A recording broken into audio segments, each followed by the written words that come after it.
Southeast Asia, where the picks and bans don't matter, they don't make sense, and production is always on fire. I'm Verbalocity, that's Lord WizKid, and welcome to the Esports Anchor Southeast Asian Invitational League. Gonna be game 1 for day 2 of week 1 of Split 1. Shout out to F-Dot for that. It's gonna be Archipelago versus Blitz.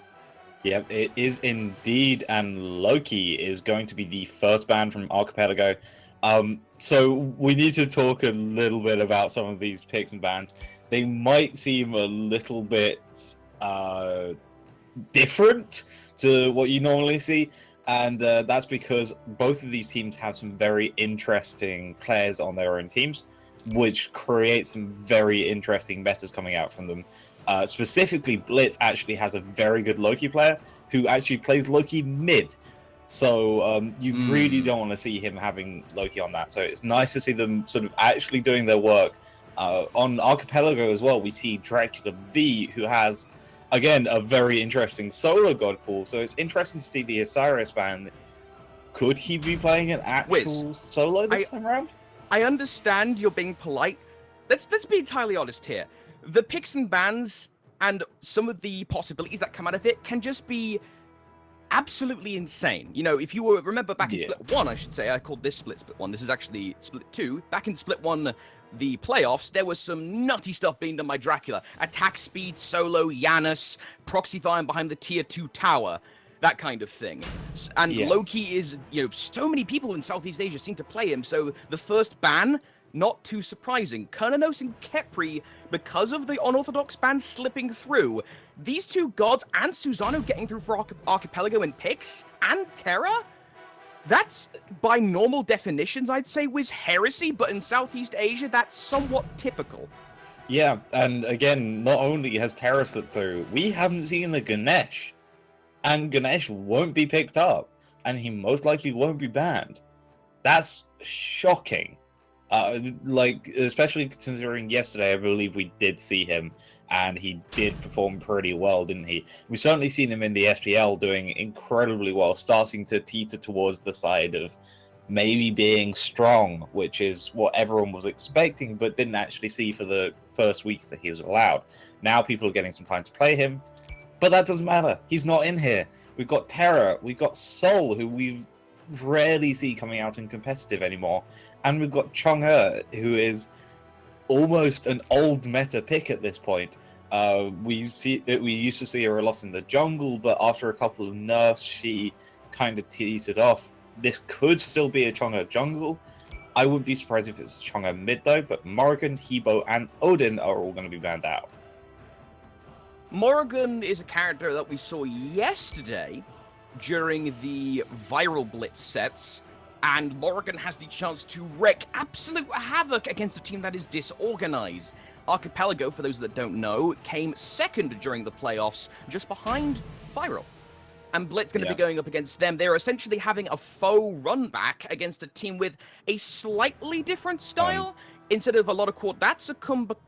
Are we going to... Okay, Yuki. It's going to go on Yuki. I was going to mention this, and like I said, not only is Dracula V one of the sort of more questionable people, Blitz itself has some questionable players in terms of their in-meta god picks. And Aero no Yuki, he actually loves playing this Kumba solo. We saw it a lot in the week 1, I believe, and now we're seeing it again. So it was the relegation we saw it in. So I hope you've got some sort of alarm buzzer. Yeah. Archipelago has picked Janus and Sol. There is an extremely high possibility we might see the Dracula v Janus solo. This is not a drill. Yeah. Well, is there anything that needs to be said?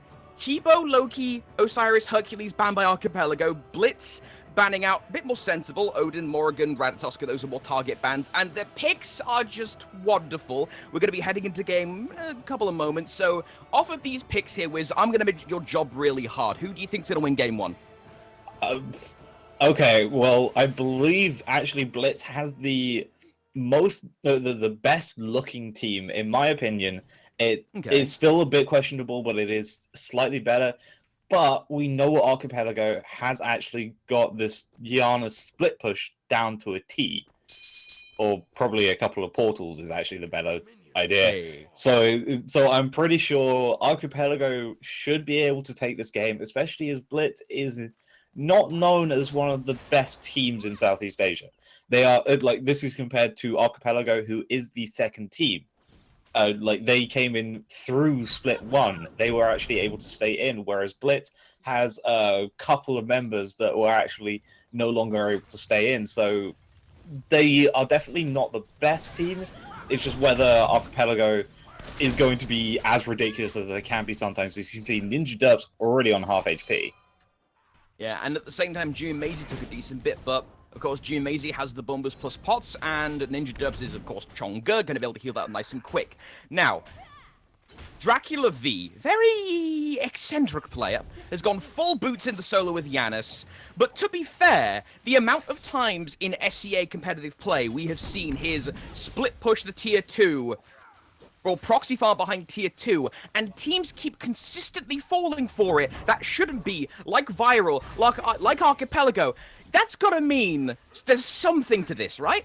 Oh, Yuki's actually taking a lot of damage there, but yeah, so we've actually seen this Giannis solo pick before, and he did this exact same thing beforehand as well, going for the shoes of focus level, like right at the start, wanting to make sure he gets that movement speed. So if he does get in a bit of a pickle, he can run away. He doesn't have to worry about it too much.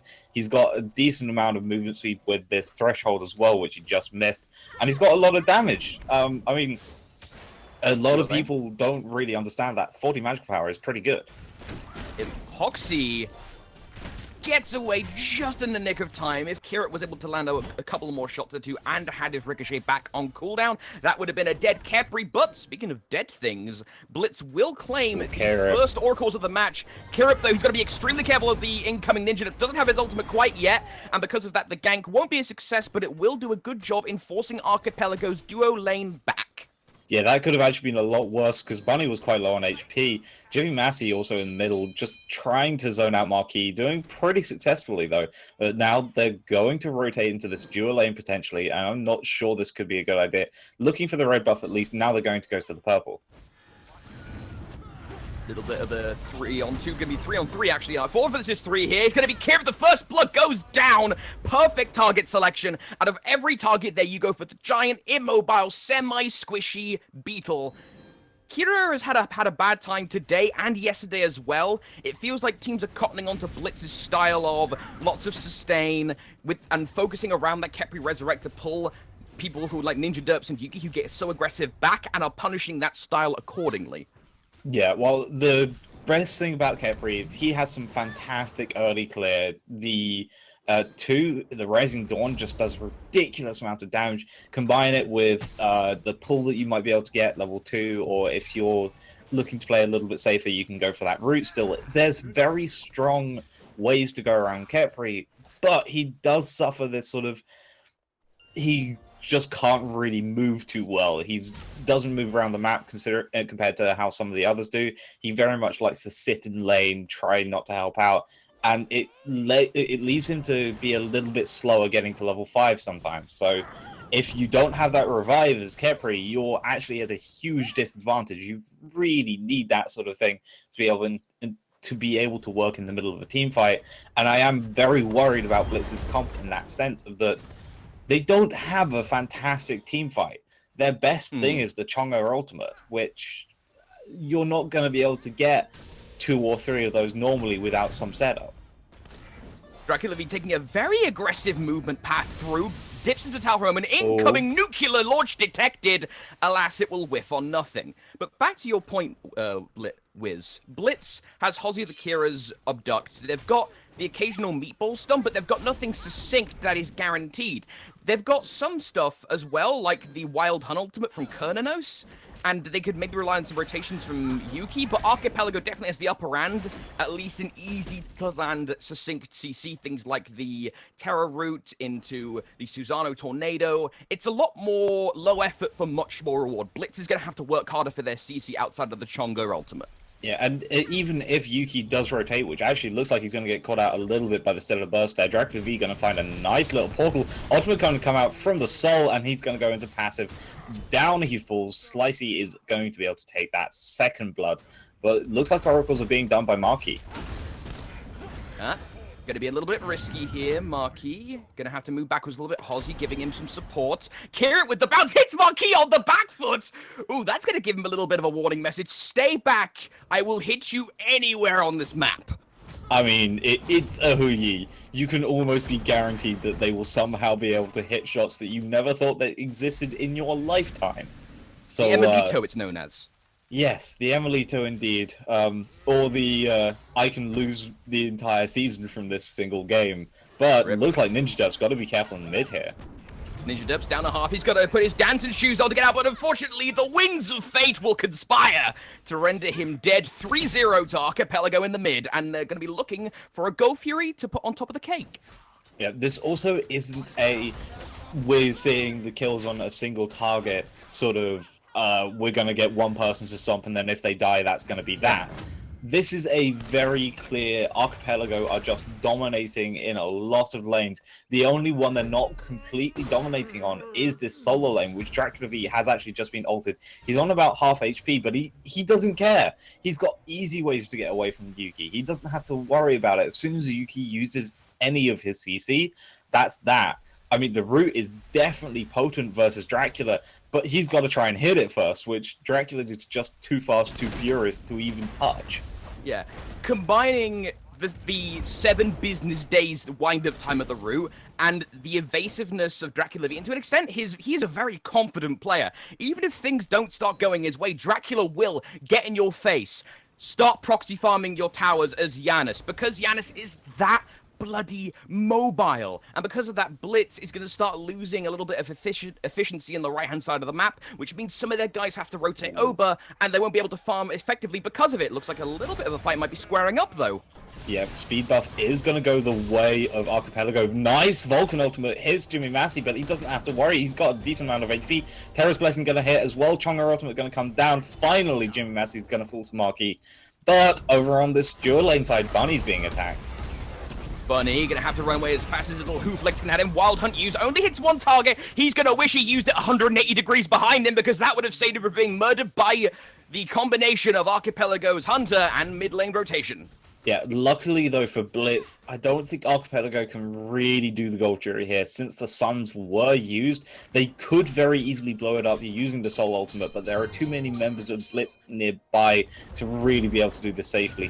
Gio's actually looking to try and get a couple of routes off. Very nice route there though. Marquis, down to half, needs to run away before the ultimates get deployed, and specifically from Kirip. Kirip could try and go for the bank shot. He doesn't have Suns available. Jimmy Macy nowhere near enough to try and charge him with a tornado, so the fight is just going to wind down. Nothing really made of it, apart from Archipelago again establishing dominance in the jungle early on.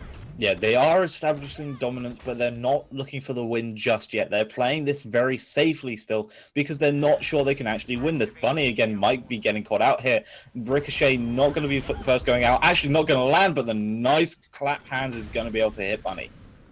Yeah, that was a purification beads forced as well. So Bunny isn't going to be able to protect himself from any follow-up ganks from Maisie or Gio, followed up by Kirip. So he's got to be able to watch his back. Archipelago, again, enforcing their pressure on the left, because they realize that ganking the solo lane Janus is going to be a really hard task. Dracula putting himself in a risky position here, but he's acting as a giant taunt, World of Warcraft style. He just aggroes people to, although this may actually go against him here if he can get through this portal, and the enemy is on the other side. A beautiful waxing moon there just to try and stop him, but unfortunately it's only a 1 second stun there. Not enough time to be able to get Yuki around and just keep him in that little place there for them to be able to burst him down. Instead, Dracula V yet again going to get out, and this is what we've seen him doing. Look at his build. This seems absolutely insane, because yes, it is insane. But he has got Polynomicon. He's going to Fatalis. He's going to have to worry about an insane resurrect from Hosey if he's not careful. Bunny trying to run away. Kirip tries for the use of multiple abilities, including the ultimate, but alas, won't find anything. Yeah, doesn't find anything, unfortunately, but Archipelago are still just exerting so much pressure onto the side of Blitz, and they just don't know how to react. Dracula V has now finally actually won his lane. It may not look like he's won, but he really has, considering how much he is able to pull off with no penalties towards him.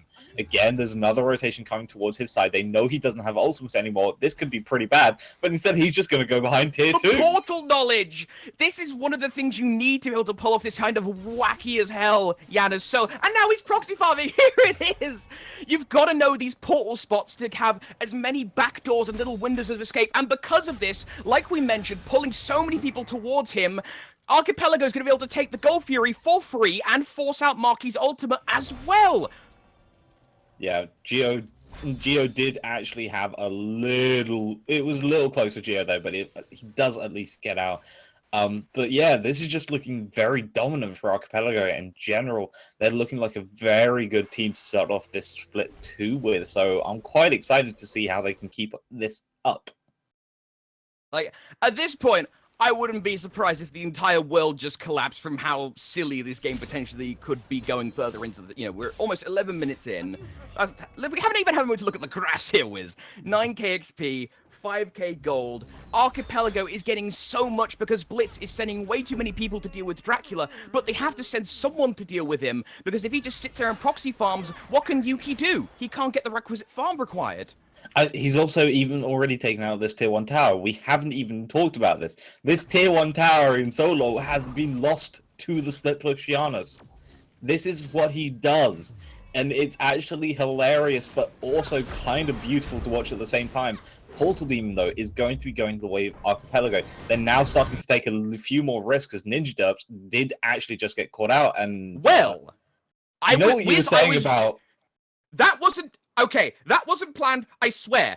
Right, we're being informed that the replay on that first one is completely dead past that point. So we're going to go find the results of that first game and bring you the second one post-haste. Oh dear, we'll be right back.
Okay, we're back, everyone. We had to wrest Smite from the realms of insanity after that first game. We can inform you that indeed, Archipelago did win that first game with the Dracula v split push.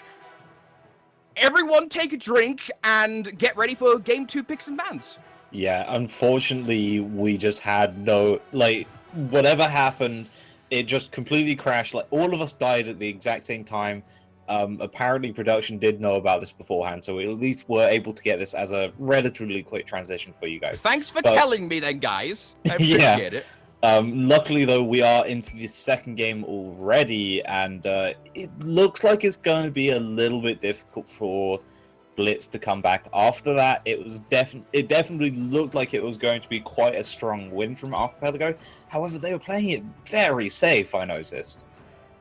Yeah, it was almost surprising. Hang on, hold up. We'll talk about that in a moment. Fenrir ban. This isn't in my notes. Archipelago have... I've heard of Jimmy Mazy, sorry, not even the Jimmy Mazy. I've heard of Ninja Derps running Fenrir occasionally, but that's a rarity. Yeah, it is a big rarity. I think we only saw it once or twice maybe throughout the first split, and that was quite a short split, but I wouldn't have expected it to be sort of ban level worthy. That's an upwash. That is indeed an upwash. Archipelago actually trolling us or something at this point. I believe they are. I believe they really are. Are we being punked? Loki, they let Loki through. No! Why would you do this to yourselves, Archipelago? Hold up. Now, you mentioned way earlier on during the first picks and bans, Wiz, that this could be going to Marquis Lerger in the mid. And Yanis gets through! Why would Blitz let the Yanis through? That's going to Dracula easy! Obviously, they're just having fun with this little... set, I believe. So, Susano, again, actually starting to go into the more sort of known picks.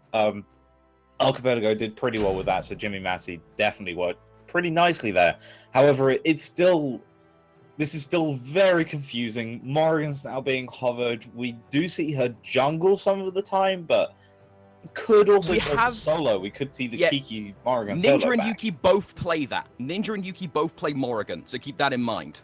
So that's technically a flex pick, as weird as that is. And Medusa, that's going to Bunny. Bunny has a wonderful Medusa. We saw it yesterday do work.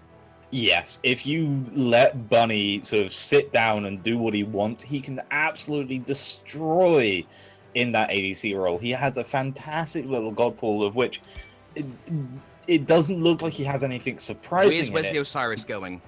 Most likely... Oh no! This Yanis is going to Dracula unless Slicey has a Yanis up his sleeve that I don't know about. This is Osiris mid, Yanis solo. It could be Osiris support, but why would you want to even attempt that?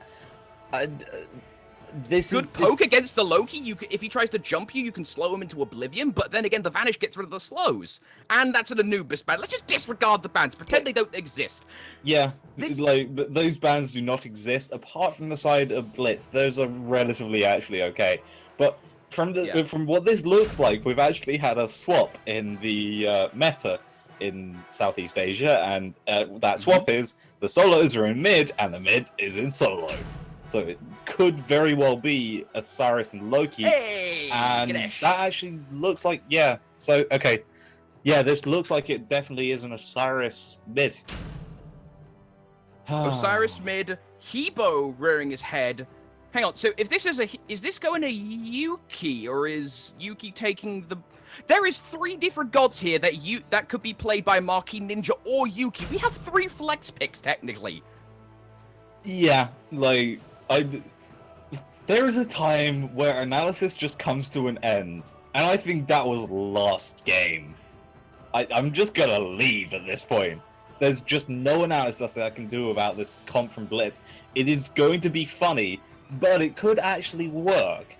Like, depending on how they play, they've got to be very aggressive. They've got to try and get level 5s very quickly, and I'm just a bit worried about it. They need to come in with a pretty good start, and they just feel like they're almost trolling. I don't think it is, but it's getting a little close. All right. So here's the lineups. It's going to be 1 Archipelago grouping up on the left side, well, 0.5. 1 Yana solo. It's going to be Susano jungle, Osiris mid for Archipelago. Blitz running with the Hubwa solo, Ninja Dubs on the Morrigan jungle, and Marquis on the mid lane Loki. Yeah, so it looks like this is actually a relatively decent setup in the duo lane. From the looks of it, actually, Blitz might have the upper hand here because Kira and Bunny have some fantastic clear. Although Gio and Kira do have their own pretty decent clear, it's just not quite as strong as this Ganesh one into the acid spray coming out from Bunny. So Gio's got to be a little bit careful here. He's taking quite a bit of poke. Yeah, Gio won't have as much healing as he had last game on the Terra, so he's going to have to watch his backside on that regard. Archipelago getting aggressive again, this time venturing into the right side jungle here. Both teams were getting in each other's faces early on during the rollout stage, but now Archipelago getting the better end of the trade. They're about to get the elementals as well, while Blitz is only going to be able to get the speed in the top right. Blitz has to be a little careful here because they could meet Jimmy Massey. Luckily, though, for Ninja Dubs, didn't quite note it, but AO is on his own in the mid lane. This is not going to be looking good. Sunder has been used, but luckily he is going to be able to live just for a little bit longer. That carpet did wonders, but Bunny kills Gio in the duo. I was watching the solo because I thought Dracula was dying, but I guess we're going back to the old Smite Abridged style of SEA here, Wiz, where there's fighting literally every 30 seconds. Yeah. That is something that Southeast Asia does love to do, but they kind of reined it back in a little bit. I thought maybe they were getting a bit more sensible, but after what we've seen today in this best of 2 series, I suppose I'm wrong again. You say sensible, but this is Dracula. This is Dracula Giannis solo. Also, we haven't even talked about this. Marquis is in solo lane. They've done a role swap. Oh, I didn't notice that. Right. Okay, I'm utterly bamboozled. So be it. Blitz gonna do something finally a bit more ordinary and go for the oracles. That's gonna be grabbed nicely. But now, considering these swaps around, we should probably talk about how this is gonna influence the lane matchups. Specifically, I'm curious about the Osiris Hebo Wiz. I think actually is a really good matchup for Hebo. As much as it sounds crazy to say that, it's actually not too bad for Hebo because Osiris usually has a lot of combination of slow. So obviously he has the slow on his sickle and the slow on his flail, which means that like if you get caught out by those slows and you have no escape, that's pretty bad. But Yuki has a lot of stuff, and also it looks like Archipelago really wanted to kill Marquis just then. They even used a frenzy, but they had no idea where he was because they want to put this invisible. Loki's head on a pike whiz. They really want to use the Lord of the Afterlife. They're going after him. They won't be able to see his soul until he comes out of invisibility. They don't have any wards to track him. This is a hunt for prey here. 3 hunters versus 1 rabbit armed with 2 daggers. Unstable vortexes. Marquis trying to fight, but in comes the cavalry from Blitz, saving Dracula. Dracula goes down to first blood. The save from Blitz is real! It is real indeed, but AO is on his own. He cannot get away from this. Getting stunned out here. Looks like Jimmy Massey is going to be able to finish him off. Meanwhile, in the mid lane, Gio's on his own looking for Ninja Dubs. Nice Mesmerize going to get Ninja Dubs out of that silence. Looking for the root. Going to be able to find it. Ninja Dubs needs to get into this ultimate very soon. Probably Stun going to come out as well onto Gio. And luckily for Ninja, he doesn't actually need to use it. Okay, those last 15 seconds caused me to go back into puberty, Wiz, but more importantly, people are still falling in SEA for this, oh, I'm going to bait you over here and send way too many over. Teams need to start understanding that, hey, if people are just messing around the jungle, go get something, punish them for being vacant from their station. Yeah, and I mean, actually, it worked out incredibly well for Marquis just then. He really should not have been able to live. That was a 3-man rotation from Archipelago who were looking for blood, and they didn't find it. But it looks like in this duo lane over here, actually, no, solo lane, sorry, Slicey is taking quite a bit of damage. And also there's fighting in the jungle as well. Gio goes down, and so will Jimmy Mazy. Ninja Dubs able to get the double kill by turning into Yuki. So that's going to be 2 Hebos surfing on around. Slicey forced to retreat. Duo lane, Dracula V barely gets out with his life after Marquis attempted to put him down with a nice ultimate into... Actually, no, just straight 1-2, 1-3 combination. Not even using the ultimate just yet. Marquis opting to save it to try and get himself out of trouble because he already has the intel that he has been jumped by multiple people multiple times at this point.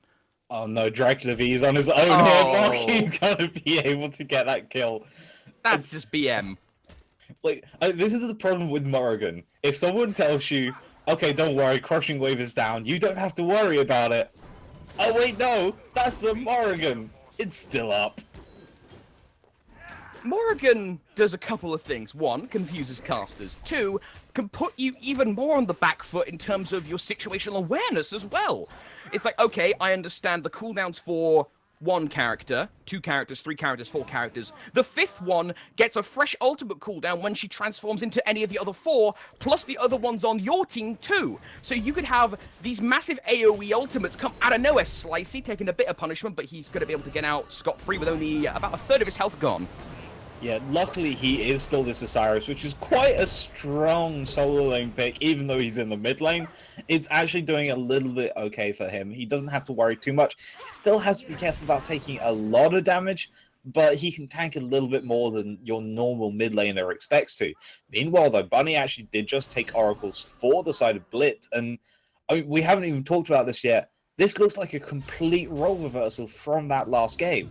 Blitz are up 5-1, and this is a much faster game coming out from the side of Blitz. It's not the safe and steady way that Archipelago played and just dominated with. Instead, it's a lot stronger. But Dracula V is back on his little shenanigans course, and it's already behind the tier 2 tower. We should put an asterisk with on what you said, safe and steady, for what Archipelago considers safe and steady, which is Dracula portaling all around the shop, baiting people to high heaven. Marquis, you're going to have to take a long trip. I can't even use the assassinated... Marquis, I'm sorry, but you just got debated to the 3rd degree. Yes, he really did. Also, look where Slicey is. He's definitely trying to keep an eye on the speed bump, but this could be a very big punish for him. Slicey's probably just thinking to himself, man, why could this be a normal OCE game? Like, OCE could be a bit kooky, shout out to Husey, but this is just a next level of weird. Archipelago are going to be challenging on this left side here. They will get spotted out by Blitz's control on the oracles, so they will have to keep that in mind for how they posture up for the fight. Marquis just rotating over slow, but surely he will get spotted out by the Archipelago ward, though, so keep that in mind. They will have intel on him. Bunny extremely low. Yeah, Bunny is going to be falling down to Kirip, as Kira just couldn't do anything there. Now the rest of Archipelago are looking for some more picks. Didn't find Ninja Derps, who's in the backline behind Slicey, but it looks like they know where he is. AO, though, got to be a little careful here. Kirip can do a lot of damage. Nice Sinus, beautiful crushing wave, but Yuki's stuck in here with him. Hoxie's going to get a double kill. Oh, combined with the willpower shot from his wand, that's a double kill for the Ganesh. No one nearby to bestow it. In comes the stab from Marquis. Nemo off screen over at the top right-hand side of the map. Ninja Derps dies to Slicey. That's going to be a 3-for-3 trade in non-localized fights around the map. Dracula's going to take the first tower of the game, and Marquis is going to have to go fight that fire as well. It's 8-5 and 8 minutes in. As much as it sounds very bad for Ganesh, but he did find a double kill with a single ability. That's one of those ones where you can be sad that you haven't been able to get to Diamond with no kills, but you can be happy that you just got a double kill, which saved your team from actually being pretty good. But yeah, Marky's probably dead here. I didn't really want to talk about it. He was just dead. I'm surprised that Slicey burned the ultimate there just to get rid of Marquis. Maybe he could have pathed around the side to get the kill instead, but that was a bit risky. But I suppose just getting rid of a Loki who could try and outsplit push your Yanis if he's not careful is a decent idea. But Z-Bunny has been marked for death. Yeah, you definitely want to try and lock down this Loki. Nice purification, though, from Bunny, just to try and make sure he doesn't get caught out here. So, from about, 3 minutes ago, where it was 5-1, we are now currently at 8-6.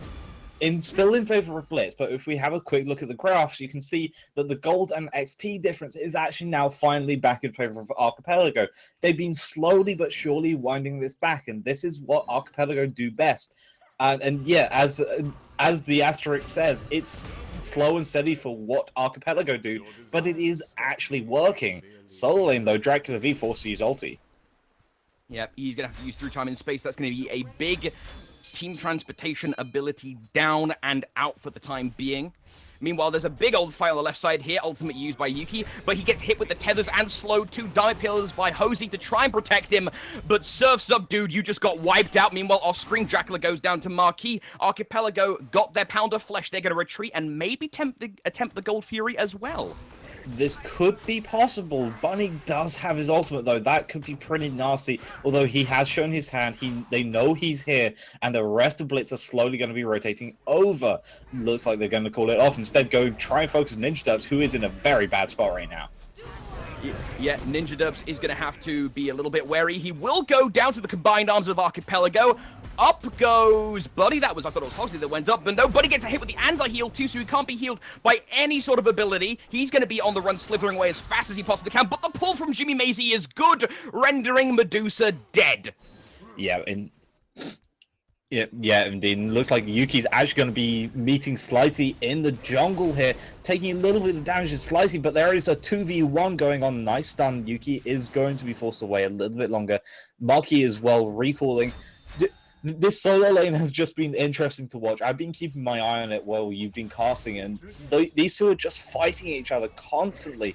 It's stopped from Dracula being this sort of insane split push machine, and it's ended up being, okay, Dracula, what are you doing? No, why are you doing this? Marky's going to be chasing him. He doesn't have ultimate, though. Again, this is still happening. Teams are falling for this. They're sending way too many people to go sort out the Dracula V. He is a ginormous taunt bot. He's like the annoying robot, or whatever the card was called from Hearthstone. He sits there, you hate him, you send too many people to kill him, and you lose Gold Fury. This keeps happening time after time after time in both splits now. Teams keep falling for this for some reason. They really do, and it just works time and time again. Look how many times Dracula has died this game. It has been 4 deaths so far.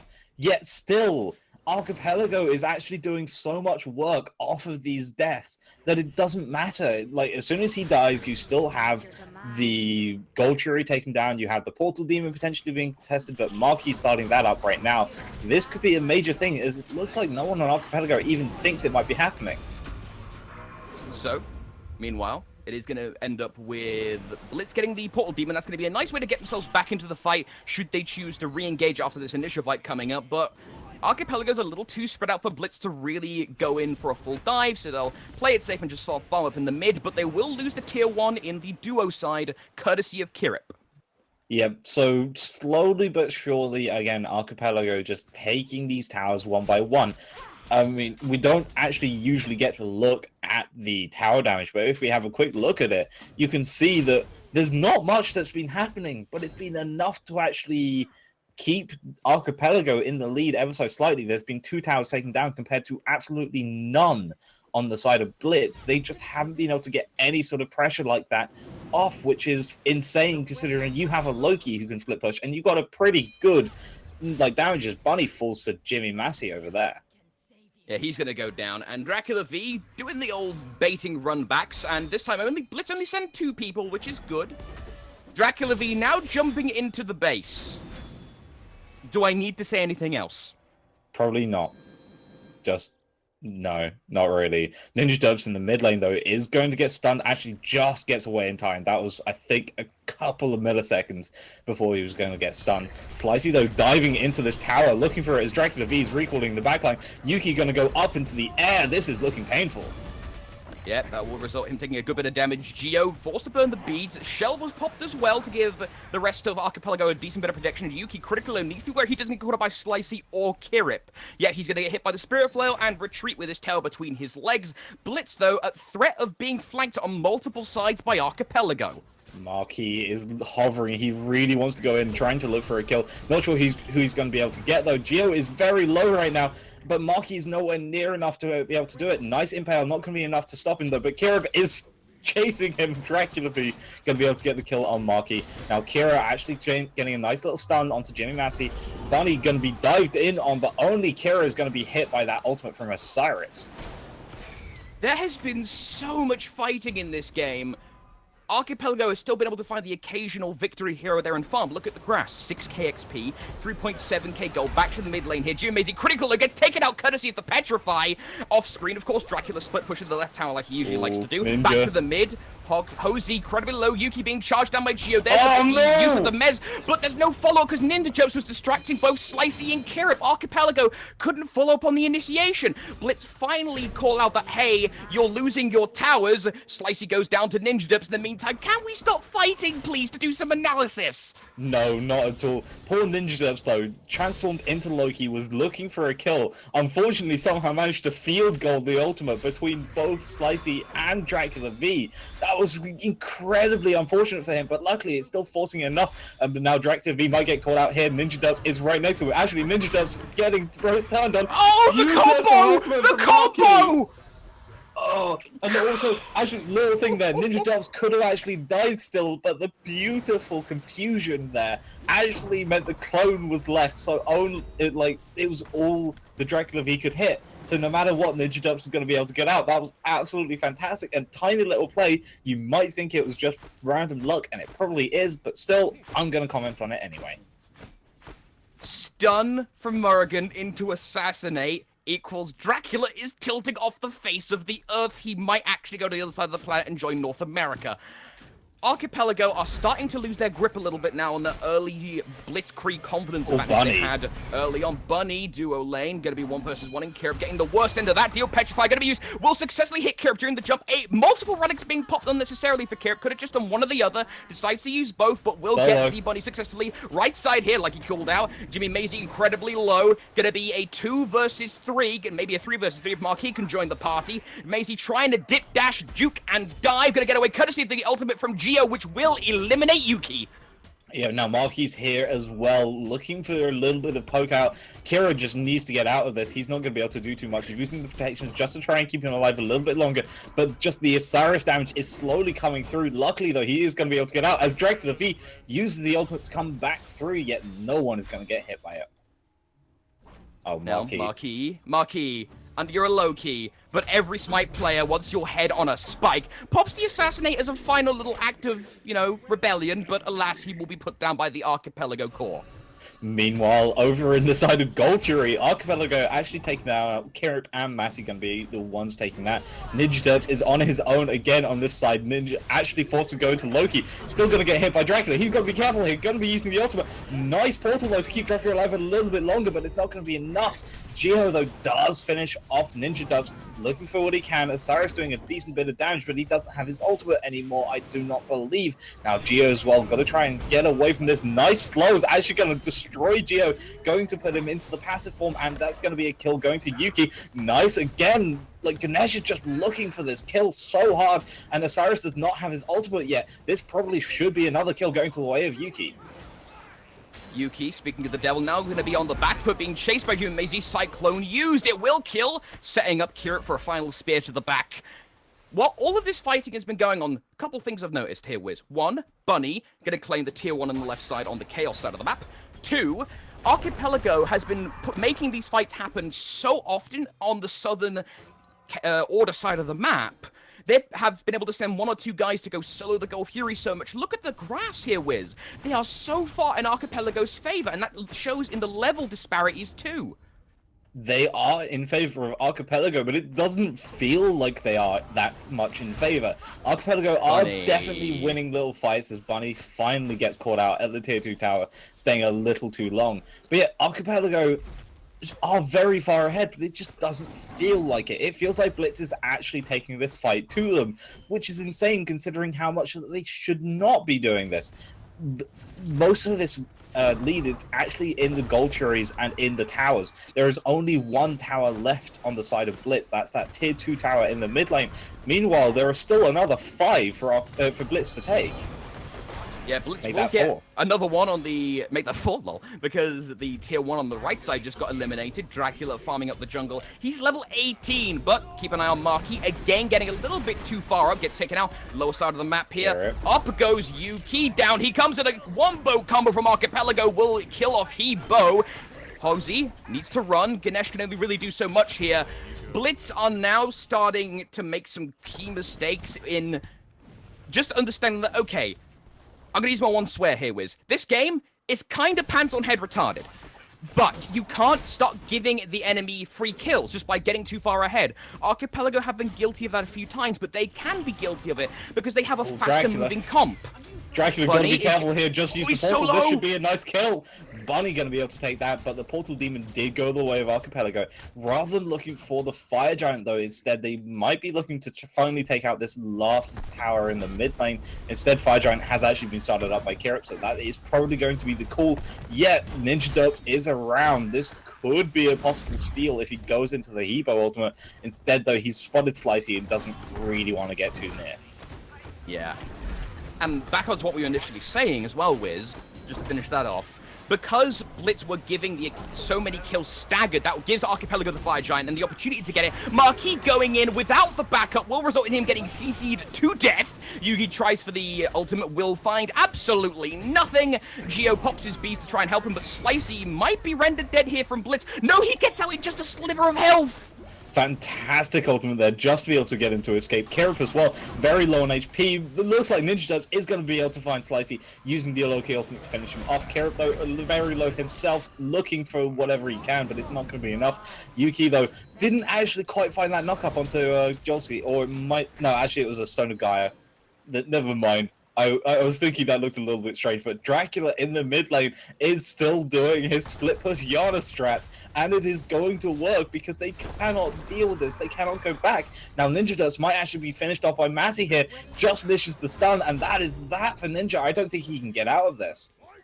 Yeah, Ninja is going to have to make a very smart play to get out of this one, but alas, nothing will happen. That will render him dead. How many ways can we put someone dying, Wiz? I'm running out of ways to describe it. We're about to see Hosey go down.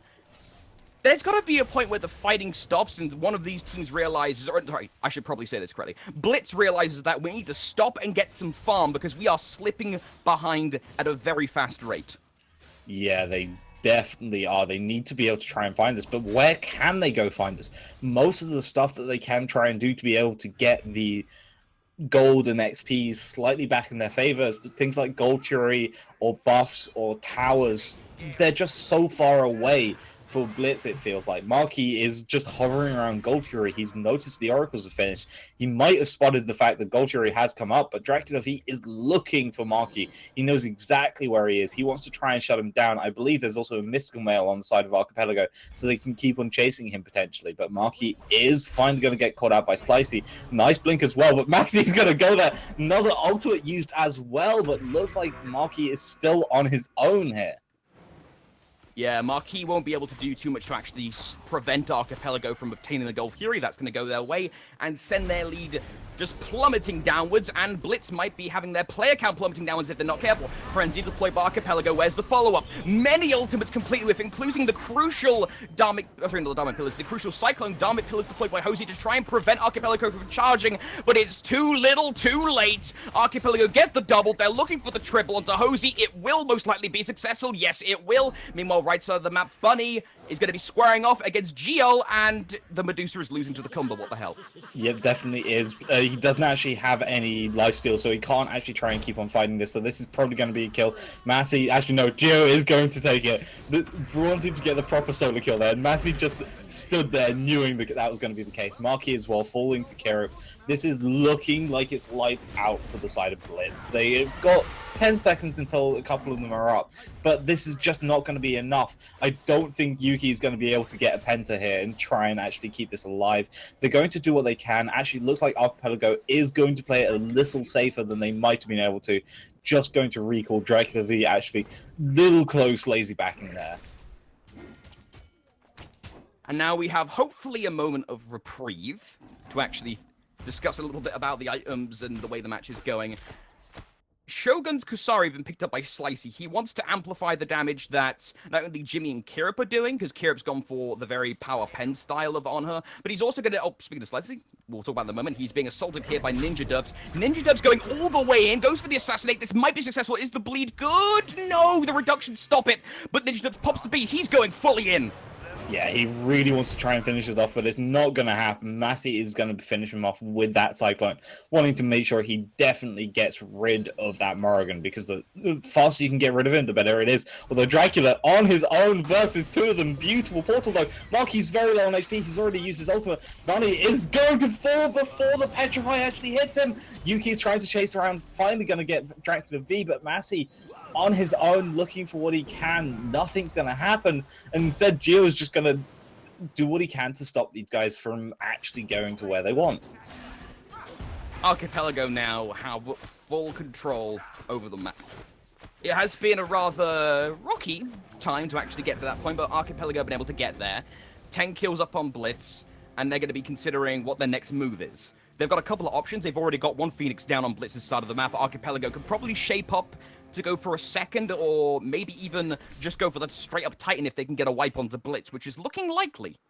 Yeah, it is definitely looking likely, but Archipelago don't really want to go in. I think they're just having too much fun, honestly, as Kirit finishes off Marky yet again. Unfortunately, this Loki solo has just not worked out. We normally do see Marky doing incredibly well on Loki in the mid lane, but they actually did have a bit of a change-up, because I believe they felt like Slicey was going to try and actually counter this Loki by going something like Osiris, which indeed he did. So they decided to actually do a swap and put him in the solo. Yeah, I think Marky felt like he was a little bit out of his depth in that case. Ninja stuck through. He's probably Dracula. choose to target the transfer. Dracula just got completely annihilated by Bunny, but gets revenge on him by getting taken out by the Susano. Gio able to pick up an extra kill. Archipelago 3-1 in this trade. They might look for a fourth onto Ninja. It will be successful. Ninja tried for the stealth op sneak through, and then I don't know what there, but alas, it didn't work. Slicey, meanwhile, on his own, diving 2 versus 1 in the base. Yeah, and it's working pretty nicely for them, as the rest of Archipelago is going to come down this right-hand side, taking out the second Phoenix of the game, honestly. Now it looks like they might be looking for it, as Kerib actually just Aegises the wave coming out from Evo. Now, let's... they're going to have to... Well, this is actually going to be the end of the set. We're going to move on to the next one. I doubt that Blitz is going to make the comeback here, Wiz. Archipelago, it's possible. They've got them on the ropes. Never say never, but Marky, unfortunately, just getting absolutely destroyed, walking towards them, not able to do much else. Yuki as well, very nearly falling down, is going to be able to get back into the base, but the Titan's on about 1k HP. This is going to go down. Kirit finishes off Yuki yet again. Slicey, though, finished off, and looks like Bunny is going to be a little bit careful trying to finish off. There we go. Finally going down. That took a little longer than I was expecting, but 27 minutes, 37-22. Archipelago do take the 2-0 against Blitz. I mean, how much analysis can we really do there? There was way too many fights in an ideal sense, but I mean, this is Southeast Asia. It's going to happen. Only point I can really add was Blitz got way too focused on fighting and way too focused on catching Dracula. Yeah. Oh, sorry, Blitz got way too focused on catching Dracula to worry. They didn't notice that they were having most of their objectives taken right under them, courtesy of Archipelago. Yeah, I mean, this is the exact way that Archipelago normally play against some of the lower level teams of Dracula V goes to distract, they go take objectives, then the enemy team realizes, oh, we need to go defend these objectives, and then Dracula V takes them by split pushing. There's no real win-win in this sort of scenario. Archipelago normally always eventually win in that sort of sense. But this is something for Blitz to sit back, learn, understand what went wrong there, which I think they need to also understand that maybe if they want to try and make this a lot more competitively viable for them, they probably need to be looking in their drafts. Yeah, there have been some rather out there drafts. Some of them worked, some of them crashed and burned horribly. But let's not stay on this game for too long here, because we have 2 more best of 2 sets to go. Next one up will be Loyal versus Get on My Level, and then after that will be Viral versus Orphan Squad. Don't go anywhere. Loyal versus Get on My Level up shortly.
There are many uncertainties here in the Southeast Asia scene.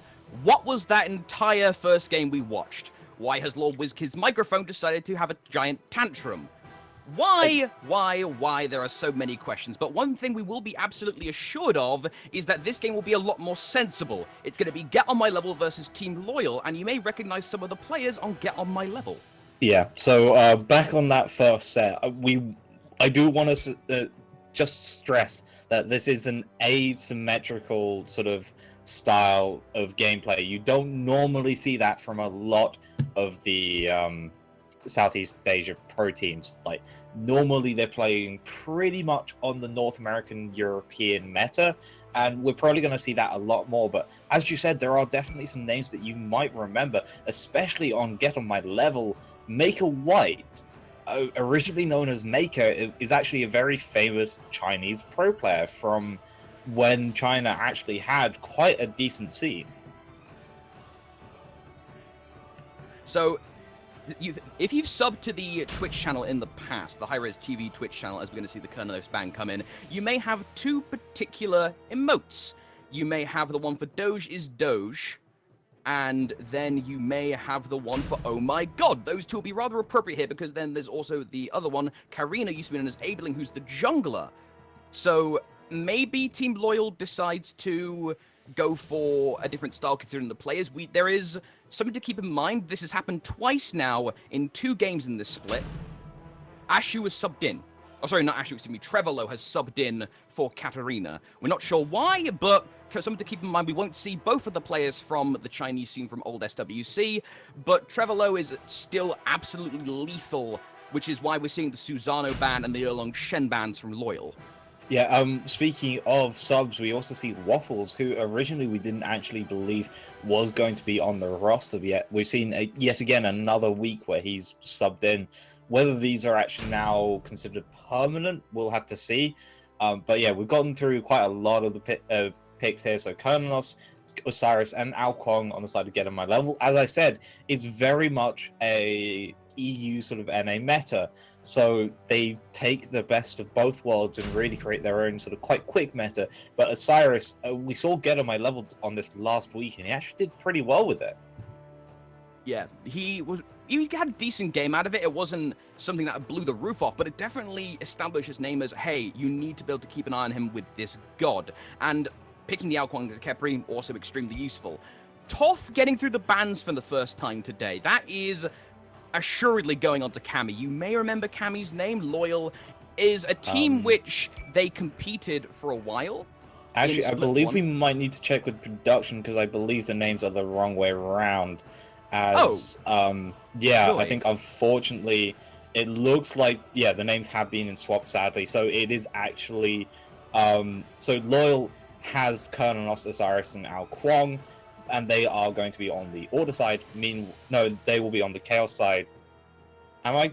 Yeah, no. Wiz, I believe you self-bamboozled. Let's not worry about it. I think I am correct. I'm just not entirely sure. I think production might need to double check to make sure. Sure. Don't worry. But we'll just continue for the meantime. So the Kepri into the Ao Kwong, the Ao Kwong into the Kepri, definitely going to be nice. If this Kepri does end up going to Ashu, like we suspect, that is going to be a big old pain, because there's also the very scary potential of, oh, hey, don't mind me, we're going to have Apex just go off on Team Loyal. And Apex does have a pretty deep god pool. We have seen him pull out things like Bakasura once during the qualifiers. Qualifiers weren't streamed, but that was a thing. He pulled out the Bakasura, he's pulled out the Saket, he's even pulled out the occasional Chongul. To be fair, that's actually fairly common now. So something to keep in mind as we go into this, Apex's god pool is pretty deep. Yeah, you can try and ban out as many gods as you want, and Apex will just still have a ton of gods available. And yeah, I was correct, so it is actually the other way around. So apologies to everyone on that. We have finally got that sorted. So, now that we have our house in order here on the stream, we're going to see that it's going to be the Osiris and the Kernos for them, or for Loyal. Get On My Level, going to be rocking the Kepri, the Thoth, and the Bellona. Maybe on top of that, we'll see some nonsense when we start getting towards the AD carry picks, because both of these teams we've seen during one game, if I remember correctly, during split one. It wasn't relegations, it was during the actual formal split. We saw less than conventional carries. We've seen Freya come back in, and we then occasionally saw things like Artemis. Artemis pops up sometimes, but I still list her as in the strange category. Talking about supports, Fafnir going to be put in by Loyal. I wonder, though, here's something to consider. Do you think we'll see the Sun Wukong or Guan Yu rear their heads? Because War Flag isn't that great right now. That's pretty much agreed on, Wiz, right? War Flag is not great. But both of these teams have pulled out the warrior supports if required. There's an Artemis! Never mind. You were correct. So we are actually going to be seeing an Artemis ADC, which is incredibly odd. Because, again, as you said, we normally don't see these sort of picks. You end up seeing quite a lot of Rams, Huyis, Medusas, and speaking of, she isn't banned out. Especially against the Carnanos, you don't normally see such a immobile god being picked, but they are going to go for the Artemis here, and it looks like Loyal have decided to capitalize on that and actually go for the Hades as well, which, if this Hades can actually get very nicely on top of the Artemis, this is actually going to be pretty nasty for them. Yes, we're going to be moving in. Oh, joy. Okay, very sorry about this, but my client's just crashed. Oh. Okay, lovely. So we're going to fix this. We're very sorry that the client's crashed, but it's Southeast Asia. Everything apparently has to go all right. We'll be right back. We'll put 2 minutes on the clock and we'll get that fixed. Apologies. Don't go anywhere.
Have some nice Bob Ross music to calm everyone down when we put out the various fires, but we're finally in. Gonna be Get On My Level versus Team Loyal.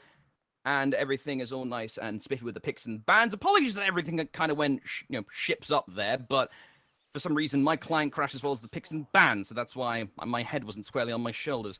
But let's see if Get On My Level can get their heads on their shoulders. They are some very experienced players on their team in the scene, but Team Loyal have been in this particular tournament, the SEIL, for a while now, and so their synergy is going to be way higher than Get On My Level.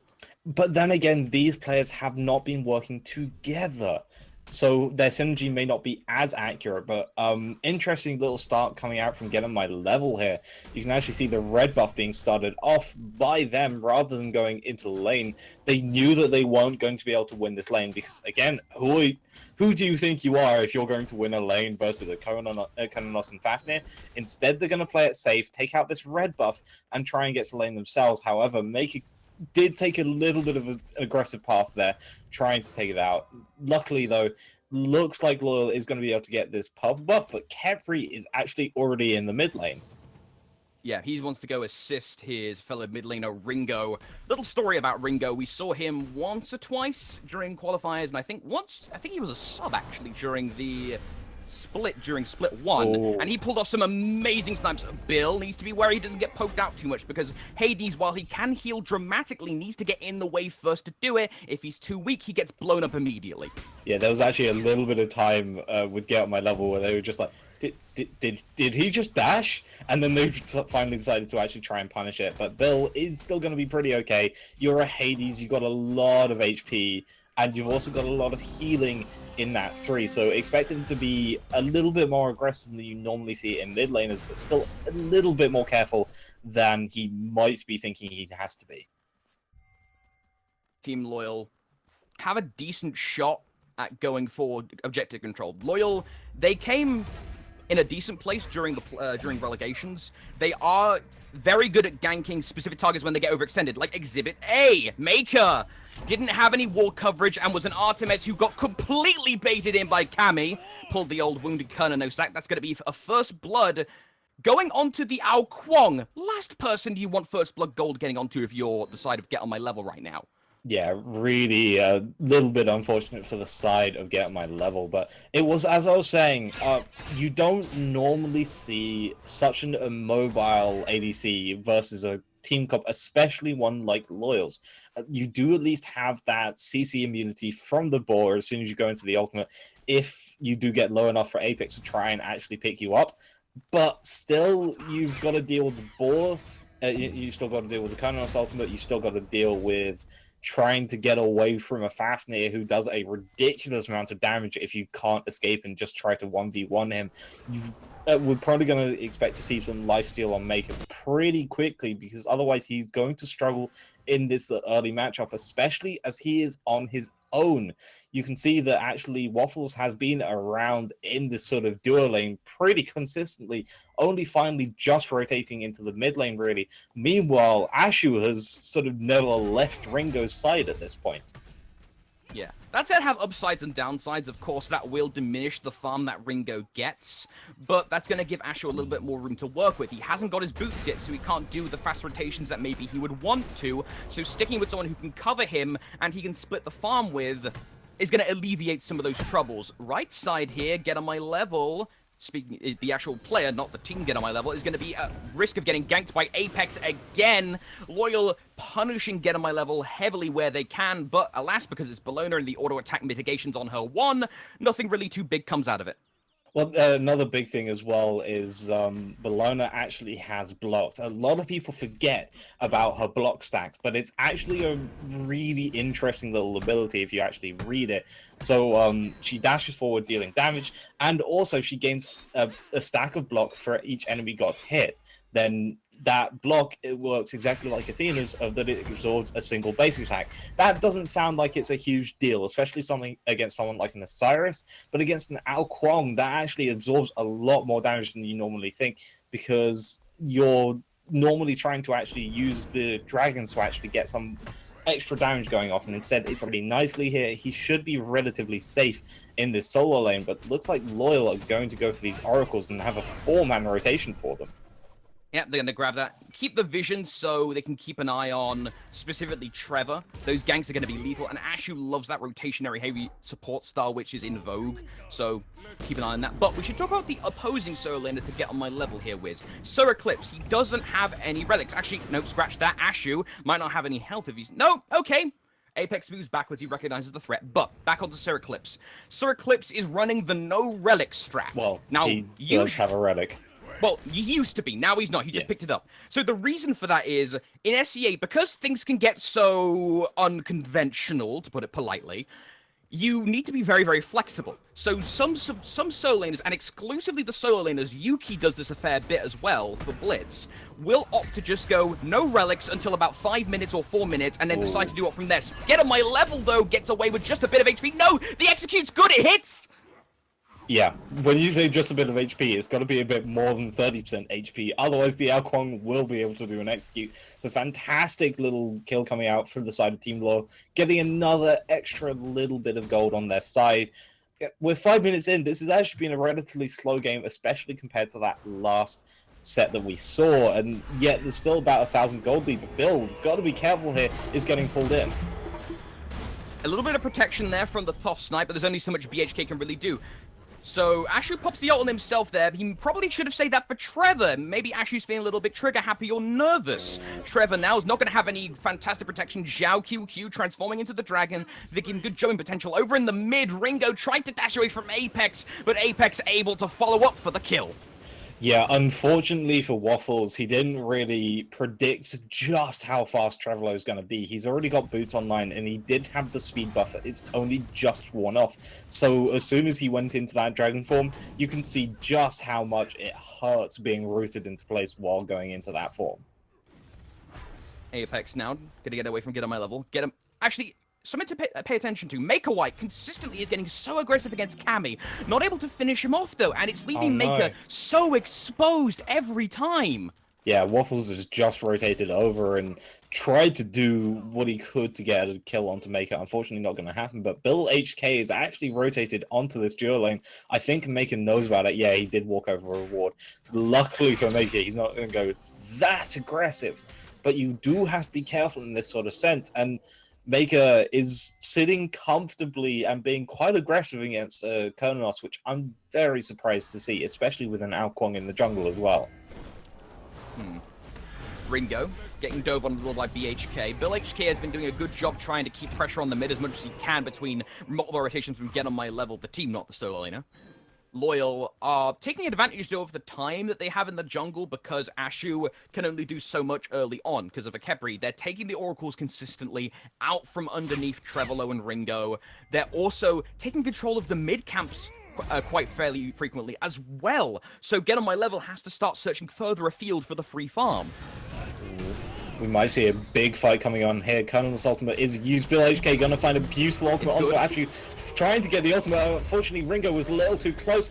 Does at least get that. He's going to go up into the air, but Kepri does not save you against the Dragon's Maw. And that's why you don't use a Kepri into an Ao Kuang, because that happens. Most of Kepri's power is in that 4. That's where most of his value is. Yeah, he's got the damage mitigation on the 2, and he's got the abduct, but if you can't use that resurrect consistently, and your teammates can't trust that to be consistent, because if it cancelled by an execute, you're not going to have a good time. Mid lane, Bill HK going to be helping out Zhao QQ for the kill of Trevor. Actually, it should be the other way around, because Zhao QQ will get the kill with the help of BHK. Sir Eclipse now rotates him from the solo, but Get On My Level a bit slower on the rotation because a couple people were still coming out of base. 1-0 trade, they're looking for more, though. Yeah, Get On My Level is in the middle of 4 characters. He does have his ultimate going to go over the wall as the dragon form comes out as well. Don't think anything is going to be able to happen after this. Unfortunately, everyone's just going to back off. But it looks like Get On My Level is struggling. They aren't entirely sure what to do in this sort of scenario. They want to go in, they want to use this Humbat's ultimate to start a fight, but every time they do, they're having to actually use it to try and counteract the Hades ultimate or trying to get Apex away from the backline, who is just ripping through him right now, and the Kepri is not able to help. Get him a level, successfully acquire the Gulf Fury. There was an attempt at a steal by Lol, including using the Kernanos ultimate, but Kernanos is going to get obliterated himself, but Ashu gets the credit for it of all people. Trevor. Osiris tethers trying to do good damage, but Eclipse has to move away. They have to go help their backline. Make away again. Diving too deep, too greedily. Trevor has to be so careful here. Zhao QQ drops to the Bologna. Eclipse getting the double kill onto Trevor, who finally goes down. Get on my level, have so many players getting so aggressive and are becoming so dead because of it. Get on my level, the player goes down, and Ringo follows suit. Apex and the rest of Team Loyal are just dissecting Get on my level each and every single fight because Get on my level are getting too spread out. I think this calls for a very famous saying. Yes. But at what cost? They got the Gold Fury, but 4 of them die for it. That's not a great trade. Yeah, you can actually go and see exactly what the cost was, and that is... It still is a bit in favor of Get on my level. It's not much. It's about, I'd say, it was a null factor gold in terms of the charts. Yeah. It was, 300 gold. It's massive in terms of objective control and taking stuff away from the enemy. But in terms of the graphs, not that much. Trevor, going to be in the Soling, tries to defend the tower, but he might end up with his life getting taken. Apex lurking around the side. Has the reinforcements from Get on my level. The Soling are not the team. Trevor will just be eaten by Apex, not literally, metaphorically. And Team Loyal are now 11 up on the kill chart. And I mean, look at Apex. He has 10 of these kills on his kill reel. 7, 0, and 3 currently. That's not what you want to see in Ao Kuang, and that's really not where you want to see in Ao Kuang 11 minutes into the game. He's already got most of his items that he really needs online. Soon going to be finishing off Polynomicon if I have a quick look at his gold in hand. He's got another about 300 or so to be able to finish that. So get a kill on this duo hand side, and that could be very easy. Speaking of that duo side, there was Apex tried for aggression onto Ashu, but Maker's there. Maker is under level, but he can do more than enough damage to where he can start dealing out the pain. Actually, no, he's at decent levels, excuse me. Ashu pops the res at the perfect time, saves himself, but the ultimate's now not available for his team. The snipe is almost good, but Trevor steals the kill from Ringo. Hades' ultimate trapping multiple members of Get on my level inside the black hole, but that's actually going to backfire horribly. Team Loyal was too concentrated inside that, trying to punish the couple people inside the Hades ult, that they were all grouped up for the multiple AoE attacks from Ringo and Get on my level's bludgeon. I mean, this is what you got to be careful of. Get on my level has such a fantastic AoE team composition.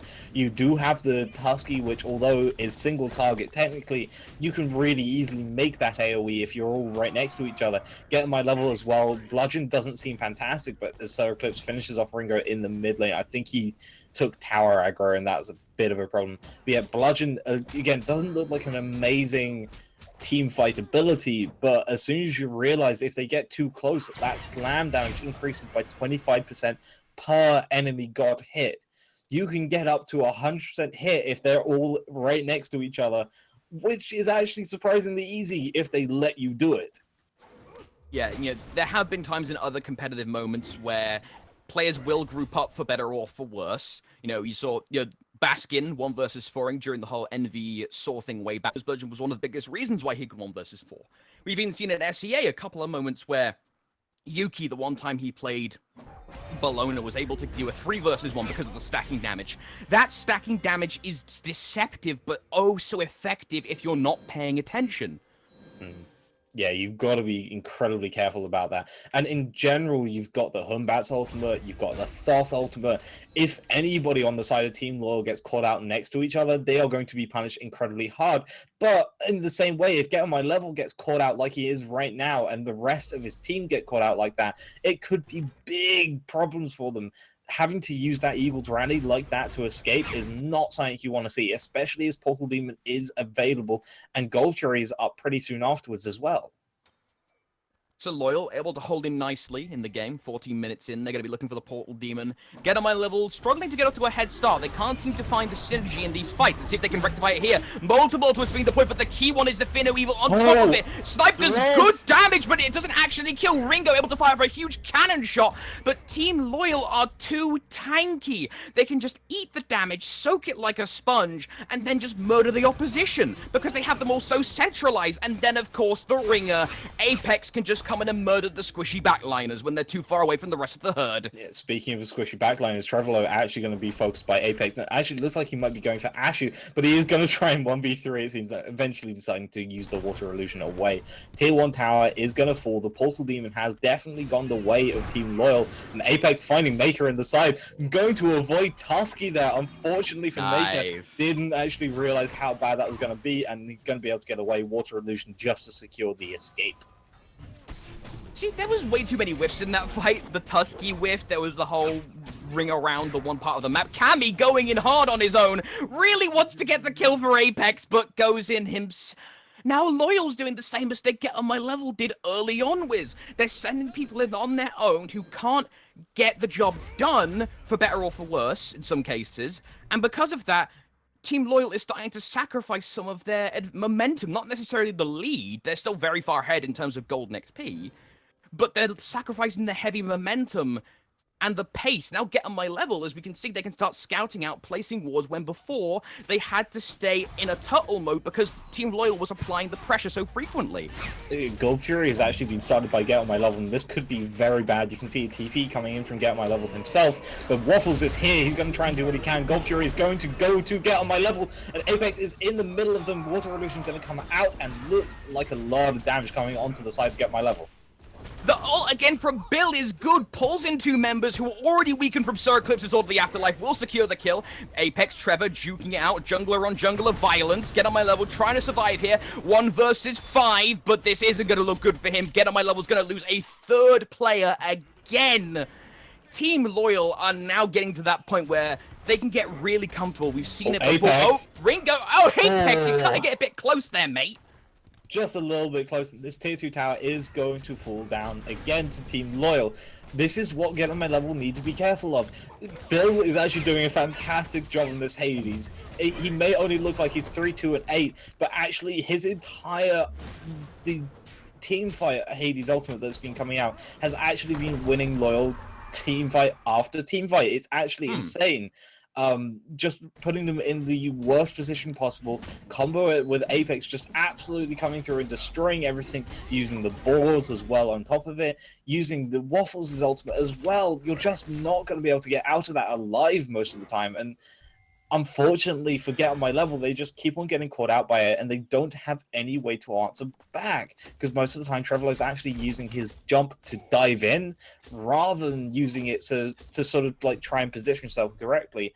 And I do want to go a little bit on his build. I like the idea, but you are going for damage. You'll not have either high base physical protection normally or have high physical protection items. And on that same tune of items, I want to make this brief quickly. We're seeing two Shogun's Kasaris. The Shogun's Kasari on Loyal is going to do way more work than the Shogun's Kasari on Get On My Level. No, we'll talk about it in a moment here. Multiple ultimates being deployed. A little bit of RG-Bargy on the right side mid-camps. Wild Hunt is hits one, but it hits Ashu, so he can't pop his Resurrect. Or, yeah, we already was popped, excuse me, on Trevor just beforehand. Trevor gets away. Get On My Level. The player is going to try and get away from the ultimate. The snipe from Ringo is good, but it only does half of Cammy's health. That really says something. Bill HK critically low. Maker dueling Apex in the back, not able to find anything. This fight is getting very spread out, but Team Loyal is getting the better end of it. Apex is going to finally find Make Away in the backline, but Apex should be going down to Ringo eventually in a little bit longer, looking for the stun. Not actually going to be able to find it due to the Water Illusion. Looks like he's pretty safe. Meanwhile, Trevorlow actually taking a lot of damage in the backline, finally going to fall down to Sir Eclipse. That is a win for Team Loyal, I think, but Apex has got to get caught out again. It's a 1 for... if he dies, that's not a win. No, that is... It's a 3 for 2 trade. But yeah, Loyal just lost their jungler and their mid, who are both doing a ton of work. Bill with his setup ultimates and Apex doing Apex things, just murdering people. And then they just lost the pace advantage as well. At the same time, it kind of nullifies out because Get On My Level just lost 3 guys and they can't do anything for the next 10 seconds. But overall, that was kind of a null gain for either team, Wiz. Yeah, it's very interesting. I'm really surprised just how aggressive Team Loyal is going in some cases. They have a very strong and stable front line, but instead they're actually sort of destroying themselves in the back line with no one really looking for protecting them. They're all going in, and Apex just either gets a couple of kills or just sort of sits out of an entire team fight doing nothing, waiting to try and get his combo back up.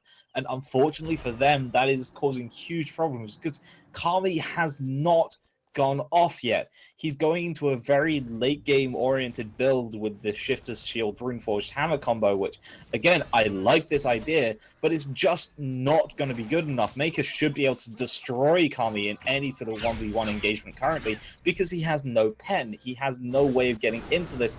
And now Maker's actually got lifesteal, whereas Kami doesn't. He has to go into his spring stance in his 1 to try and be able to get that off, which means you're not going to be in the Summer Blast, and that's not what you want to be in currently. And at the same time, Kami's got an extra plate to juggle right with. Because he doesn't have any pen, he has to rely on the Autumn stance for some sort of protection shred.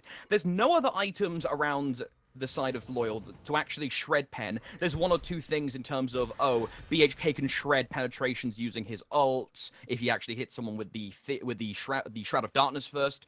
But even then, it's going to be hard for Kami to really go off. To be fair, he can go for a late game build Wiz because Ringo hit it with a fully charged, fully through the wall, on point Ultima, and did only half of Kami's health when you'd expect him to do at least 3/4.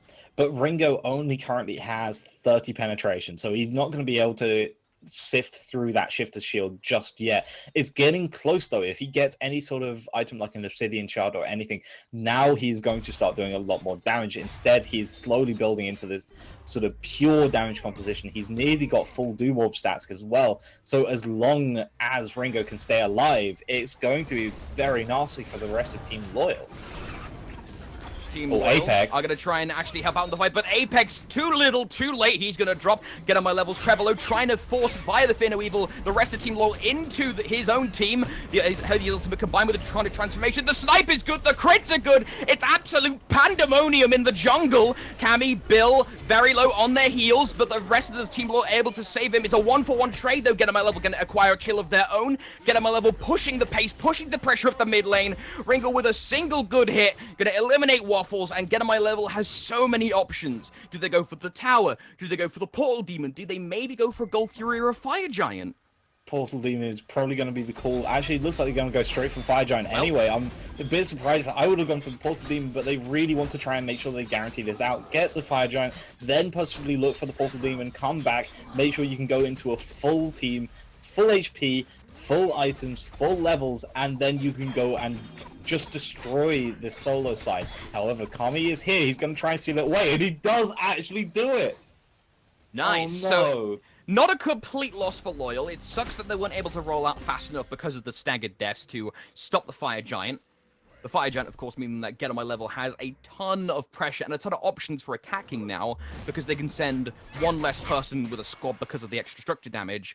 But Get On My Level won't also be able to immediately charge on through the portal in Heroic Fury and then get a huge fight off the back of that. They have to roll out slowly, which gives Team Loyal to do some things before the fight, like, for instance, take the Gold Fury away from Get On My Level. And taking away the Gold Fury is exactly what they need to do. And Trevolo actually has to be a little bit careful here. Loyal finally taking the Gold Fury, but Get On My Level is now around this. Maker going to be popping the Tusky. Tusky going to be good for stuns. Fear No Evil going to keep Kami locked down. That's going to be the main objective for Travis. Keep locked down. The snipe does so much damage onto Apex. It allows Get On My Level to pick him up. 2-for-0 trade. Can Get On My Level make it 3? Their main target is going to be Sir Eclipse now because Zhao and Kami are too far away. Sir Eclipse is fighting valiantly. Might even pick up one for his team. Yes, he will. Trevor gets boxed to death. He is divine. Sir Eclipse won't be able to save Waffles, though. He's going to drop. That's going to be a 1-for-3 trade.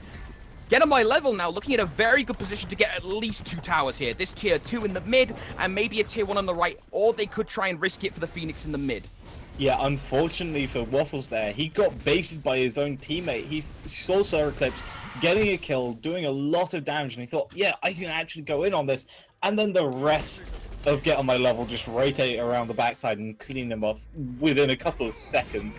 that definitely was unfortunate for him. But now Team Loyal are looking like the losers of this engagement, which is insane. If you have a quick look at the graphs, you can see that they are currently in the lead, both XP and gold difference, but it's not going to be for long. This tier 1 tower falling, probably going to be a tier 2 soonish, but they're not going to go straight for it, instead playing a lot safer, because Trevolo did die. He doesn't have that Fire Giant on him, and the Fire Giant itself only lasts another minute and 30. And now Team Loyal have fire minions going down that lane. That isn't... Sorry, Get On My Level has fire minions going down that lane. That isn't discouraging Loyal, though, Wiz. Keep that in mind. Loyal are taking down the tier 1 in left. They've got the tier 1 on the right already taken down. And Loyal is venturing out. They're putting the wards up. They're getting vision control around this right side for when the inevitable next objectives come up. Fire Giant's going to be up in 2 minutes and some change. And the Portal Demon arguably is going to be a bit more important, because both of these teams have been in that stop, start, stop, start. If either team can get a good fight and then come back through the portal, that's going to be so much time to get stuff done. Get towers down, get phoenixes down, get stragglers if need be. Yeah, but unfortunately, Loyal as well is making sure that this Fire Giant isn't as successful as it could be. They really should have been able to take out a tier 2 tower at this point. Instead, now it's suddenly become this sort of like they are unable to push. Loyal have finally taken back momentum, even though they are very narrowly in the lead. And I would honestly say they're mostly even currently. We have yet to see Kami go off yet. He's still going into this build, which is costing him a lot of stuff now.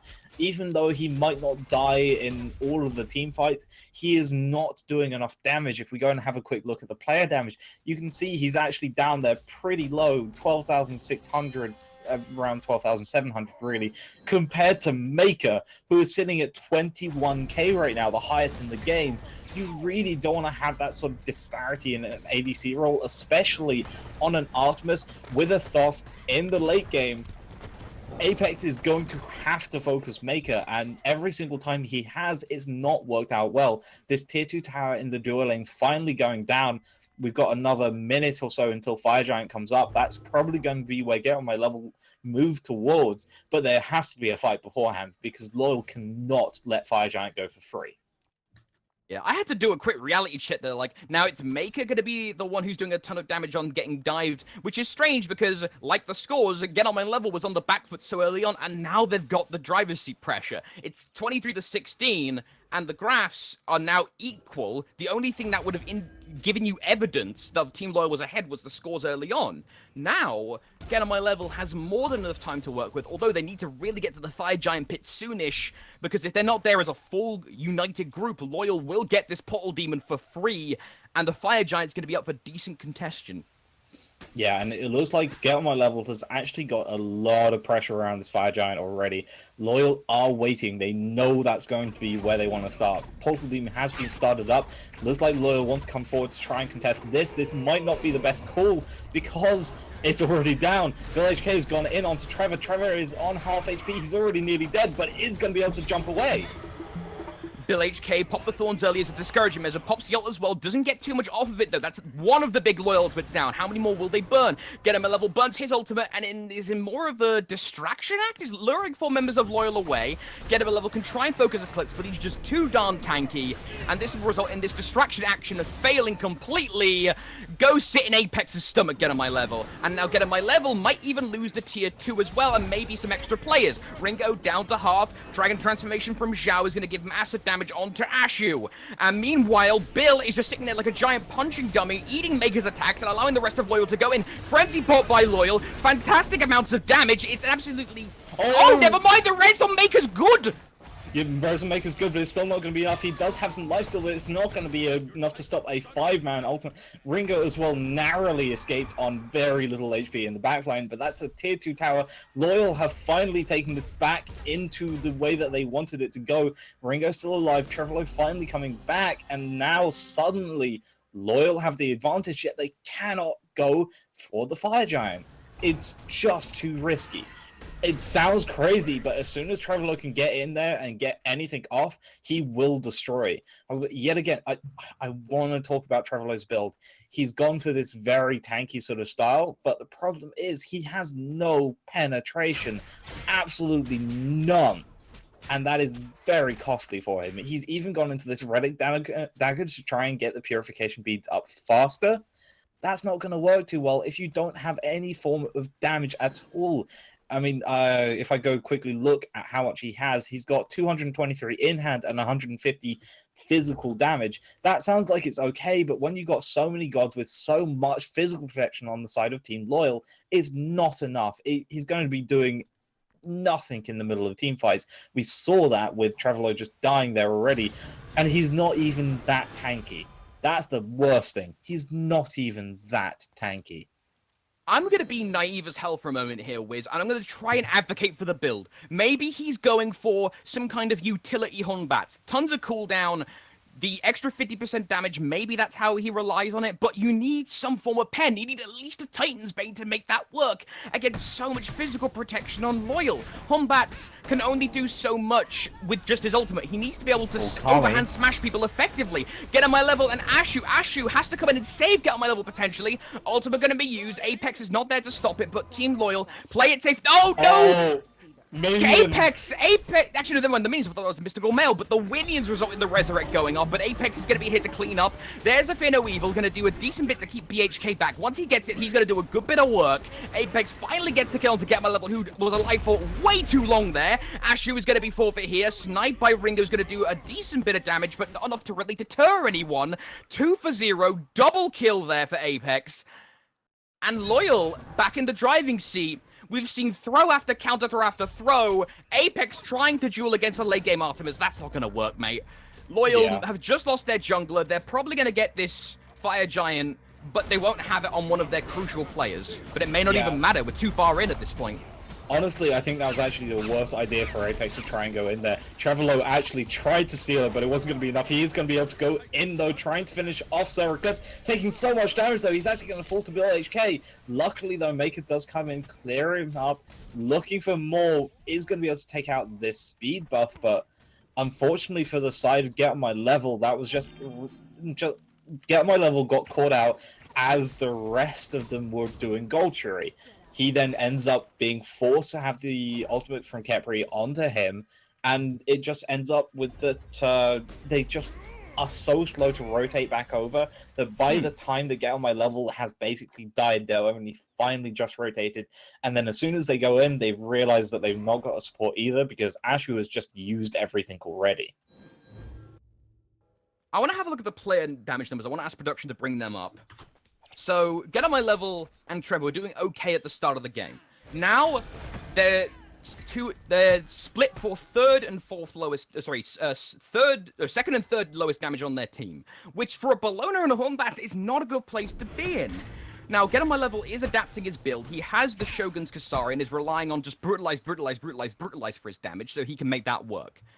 But Trevor really needs to change it up, or just invest in so much cooldown and hope, or not even necessarily hope, just get On My Level, the team, not the player, to synchronize on his ults. But it's so hard to really wombo combo anyone on Team Loyal outside of Apex or Cammy because the front line of Team Loyal has so much meat on it, Wiz. You can't burst any of them down with a single snipe. But meanwhile, the backline of Team Loyal doesn't have much damage itself. Kami, again, I'm going to call you out. This build is not working, man. He's only finally got Kins at level 5, and he's looking for some form of penetration. I wouldn't be surprised if this is either going to be a Titan's Bane, most likely. Yeah, there we go. He's finally built into it, so definitely going to be a Titan's Bane. He's now finally getting some penetration. He's got the Fatalis. He's going to be quick, but he's not going to be doing a hefty amount of damage. It's only if he keeps up above this 50% health threshold, he's going to be doing an okay amount of damage. But as soon as he drops below that, that's going to be really nasty for him. He also has very little way to come back above that. He's got to go into the healing stance, which, as much as I do love it, it's a very decent amount of lifesteal of 15%. It's not enough to really say, though, that you can easily keep up above this 50% constantly, you need to be able to go into some form of other lifesteal potentially if you want to try and go into the Shifter's Shield. But Get you on my can't. level. He's going in hard here, Wiz, but he doesn't have the team with him. Get on my level's getting way too antsy to finish this game. They had that taste of success. They had it stripped away by Loyal now. Loyal's back on the offensive with the Fire Giant belt. Get on my level is getting a little too impatient. They're splitting up way too much and getting way too disorganized.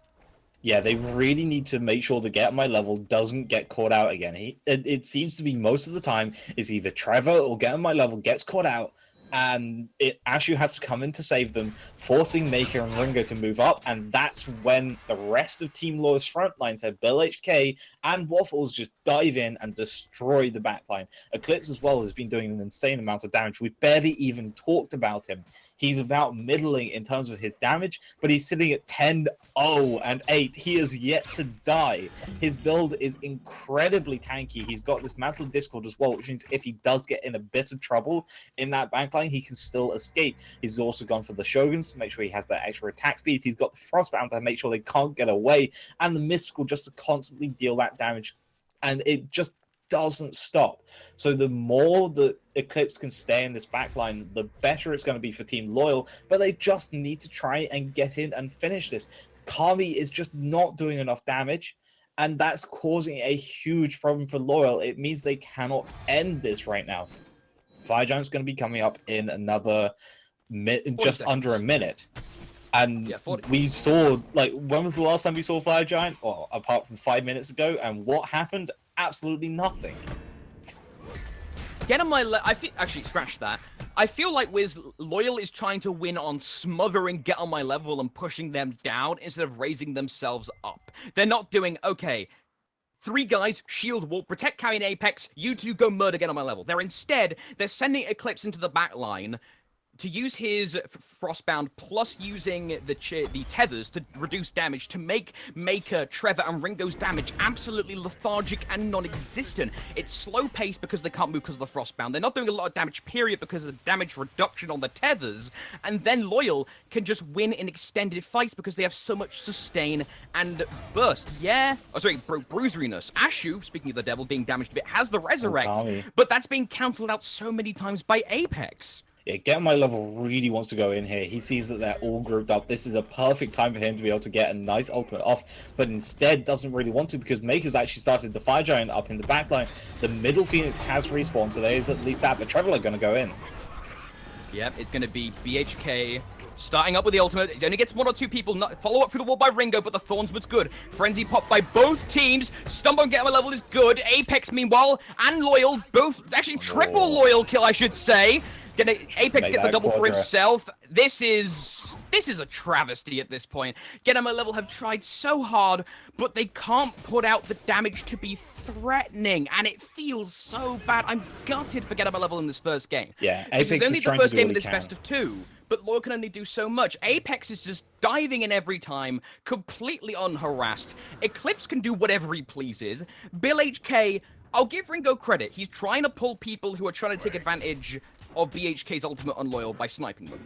But his snipes aren't able to do that much because he's immediately jumped on by who knows how many people. And another big thing as well is as soon as anyone on the side of Get on My Level tries to go in on these sort of very close range targets like the Hades, the Alquang, and the Osiris, just look at that line of Mantle of Discords. I was actually just looking at Apex's build thinking, I wonder when he's going to put a Soul Reaver in, because normally you see the Soul Reaver to do the sort of Alquang one-shot combo. But instead, he's actually gone for this tankiness because he wants to try and keep up a little bit longer. So if he does get caught out like he has been consistently, he doesn't have to worry about it. He can just still go and keep on diving in. He's got a bit of tankiness. He's got that Polynomicon to heal back up. And now it's starting to look like Get on My Level feel like they can't do much. Maker is doing a ridiculous amount of damage, but it's just not quite there. Trevor just doesn't have enough to do anything. Yeah, now Loyal are going to be sieging the Phoenixes. We're getting into the territory where actually the territory of the ultimate's being popped. Apex is completely deleted! By Get on My Level, Ringo with the snipers. Good Bill HK swinging a miss on the ultimate. May go back to your team. Cammy going to get deleted by Mega. Just control alt delete here for Loyal. Get on my level, finally able to push out. And what I was trying to say was before Get on my level were able to shape up, this is what I was scared of for Loyal. SCA teams have a problem when they start sieging Phoenixes consistently. Shout out to the triple kill. They have a problem where they can't finish games. Now, admittedly, this is fairly common among lower level teams, some challenger guys, and a lot of ranked games. But SCA in particular has an issue with it, where they'll get to the Phoenixes, get a kill or two, and then almost like clockwork get repulsed back in at least 50% of games. It's really strange, and I don't know why it happens. I feel like it's just because a lot of teams don't actually feel like they entirely know how to finish. A lot of players spend a lot of time on the sort of first 20 minutes of a game. As Seraclip's actually taking quite a bit of damage here, probably going to go full down, and the Titan as well, slowly being dropped down. It's a beautiful little comeback. We weren't even talking about this. Completely just running down mid lane, and that's going to be a win for the side of Get on My Level. Considering where that was about 2 minutes ago, that's shocking. There is only two things we need to say to describe this game. One, Team Loyal sat on their hands way too much.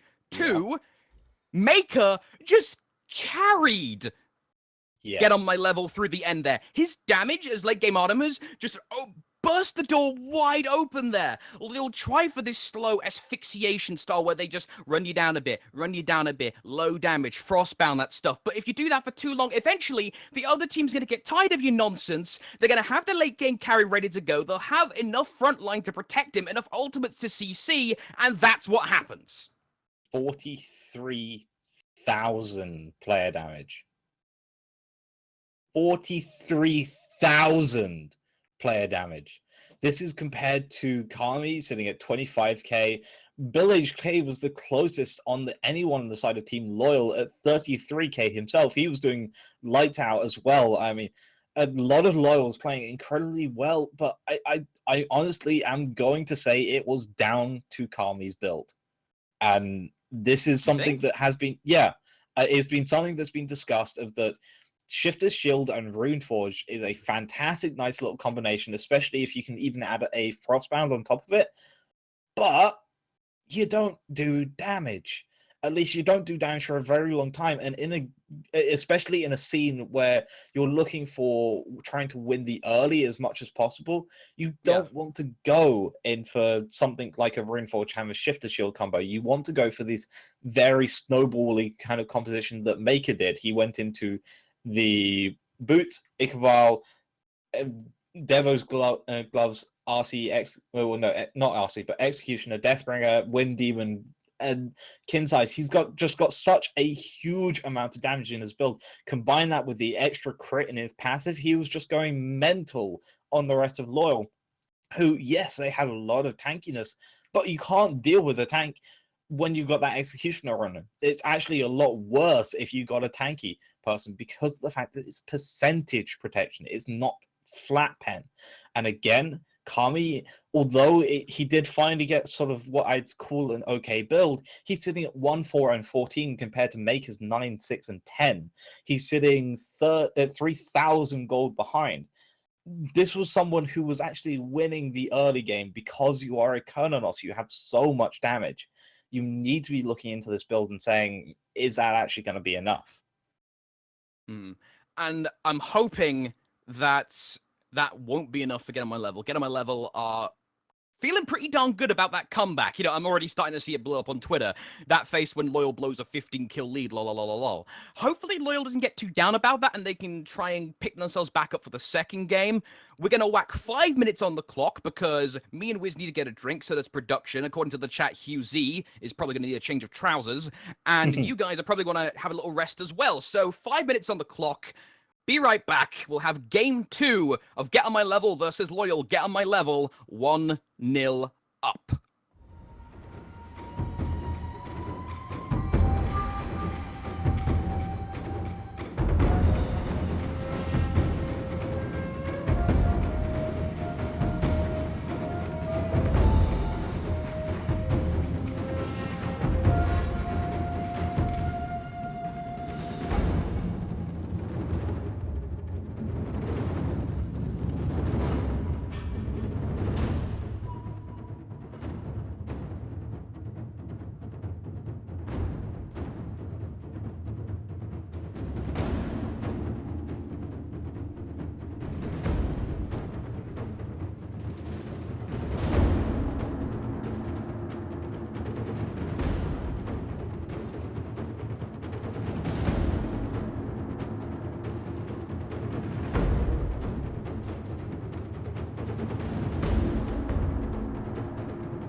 welcome back everyone. Time for game number 2 in this best of 2 set. Again on my level, currently 1-0 up after an extensively long game, and an extensively large throw from Loyal can get on my level, capitalize on the momentum gained from that, and push it to a 2-0 sweep.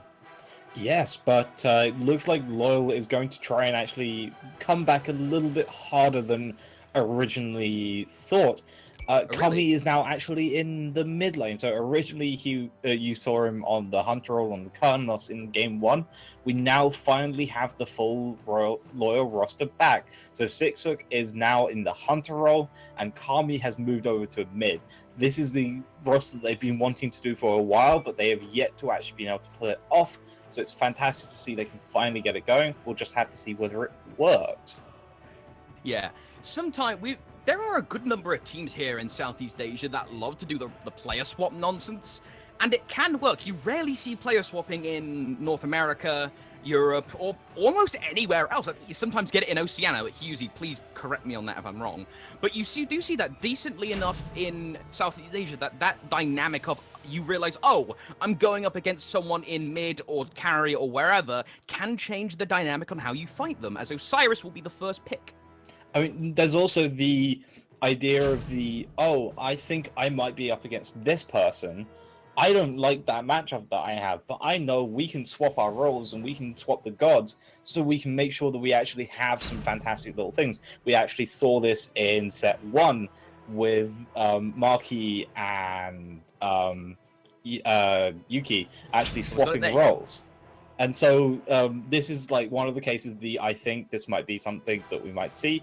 But instead, this is actually we're finally on what we want. We've finally got Kami back in this mid lane. We've finally got Sixhook back to actually play. And we've got him on Ram, which is apparently quite a good god for him. Yeah, Seekser, we saw him during the relegations, did some work on the ROM, had some sick snipes. But Kami is someone who, we keep drawing attention to him, but for good reason. We saw him during Split 1 do work in the mid. He did some absolutely disgusting things with Zeus, disgusting things with Toth, barbaric things with Ra a couple of games. You should see the highlights from way back when. Get on my level will have to change their dynamic in picks bands because of that. You see they lock in the Vulcan, so they want to get Ringo a comfort pick quickly. And the Vulcan is going to be nice, but Thoth is arguably more stronger. Because 1, it's Thoth, and 2, it's on Kami. So Loyal could start playing around with the bands and start cutting the legs out from under Get on my level before they can even react. Yeah, and we actually see a ban coming out of Hum Bats from Loyal. They really do not want to deal with that extra little damage that he was putting out. Even though I don't think he was doing too much that last game, I guess Loyal believes otherwise, and they wanted to try and make sure that that's not going to be the case. Terra being banned up by Get My Level, though, they're looking probably for these support bans currently, don't really want to give them a nice team fight oriented god, so maybe expect a Geb or potentially Sylvanas. We haven't seen him banned for a long time, but this is most likely to get banned. Fafnir as well. I completely forgot he existed. Ganesh is on the table still, but I don't think it fits Loyal's comp. They're probably going to look for it. Okay, they are going to go for the Ganesh. I'm surprised. Right. Again, he is a very strong god still. This will most likely be a very good game for him, but I feel like that wasn't the comp that they really wanted to go for. But Morrigan is being picked up for Get on My Level, though. This can make things more interesting. The Morrigan throws a bit of a monkey wrench into the plan, I was about to say, but Loyal is... That's a ship... Hold up! That's a Shibalonke! What? That's a unicorn! Hold up! Shibalonke is a character, for those of you who don't know or just tuned in to Smite, this is a character who has fallen off so hard off the wagon, he's got a broken foot. He comes back in occasionally when the meta is right, but he is so infrequent that you see Shibalonke, but he can do stupid things if he actually gets ahead. I want to see how this is played by Maker White, if he can carry as hard with Shibalonke as he did with Artemis in the last 10-15 minutes of the first game this set. I mean, Shibalonke is definitely not one of the most popular ADCs currently, as I believe we will be moving into game very soon, but yeah, it's just quite interesting to see a Shibalonke. I've played him a couple of times in ranked myself, and it's just it hasn't worked out. It's very difficult to actually perform correctly because of the fact that he does take a lot of mana, even though you've now got they buffed him a long time ago, where now now his branching bowlers only take 3 or 4 mana, I believe. So he actually it is 3 mana, but Death's Toll gives gives actually 4 mana, so you actually get this sort of really nice little thing. But yeah, it looks like we are now finally getting into game, though. I tell you what, though, Wiz, the amount of times Death Toll changes and we don't see Xbalanque, I forgot the numbers entirely as well. I was blanking. I'm pretty sure it's actually got buffed in the last patch. I originally thought it was 8 health and 3 mana. It's now saying 8 health and 4 with the change to... They wanted it to be less good in the solo lane, but better on hunters to regenerate mana for single targets, which is good. We're not seeing the constant AoE cleaves. I mean, well, actually, scratch that. We are still seeing the decent bit of Osiris Bellona, but we are seeing some different solo laners, but that may be not necessarily due to itemization, but more just to Southeast Asian shenanigans. Yeah, Get On My Level, though, is going to have a bit of a problem with this duo lane, because yet again, they have a super high clear duo lane. You've got a Ram and you've got a Ganesh. You're not ever going to be able to even attempt to fight that. So instead, Maker just accepts his fate and goes and takes out the small creatures in that purple buff. He wants to try and make sure he gets at least some form of gold and XP, but also taking a bit away from Loyal. However, whether Loyal wants to potentially go for this red buff, we could see, and that could really hurt Maker here. Maker is gonna get choked out if he's not careful, because he doesn't have the blue buff. Yeah, he can keep himself up to an extent, but Team Loyal, well, I was about to say, are doing very well in stripping the left side jungle, but they just lost the elementals on the right, so that kind of evened things out. Yeah, so it's pretty even, and Get On My Level are doing this very nice push into that jungle of the Team Loyal, making sure they get rid of the speed buff. They obviously believe that their biggest problem is going to be Apex on this circuit, and they are probably right. You definitely don't want to give the circuit many choices to get ahead, very similar to an Ao Kuang, honestly. You just want to try and keep them shut down as much as possible, and that speed buff will help. There's also going to be a 4-man rotation to Oracle, so they are very slowly trying to spread out this sort of XP between each other. That's going to be pretty costly if Get On My Level can get more XP than normal. Yeah, Get On My Level will lose the left side mids. Now, mids, of course, aren't as valuable as they were way back when. Back harpies are worth more. And that'll be nice to keep in mind, because Get On My Level and Team Loyal can both just retreat and take something valuable, or split between 3 people in this case for Get On My Level, if things start going awry in the mid. Because, as everyone knows in SEA, there's so much fighting that happens in the middle of these lanes. You will see occasional skirmishes in the jungle, but for the first 5 minutes, it's all about those mid-lane skirmishes.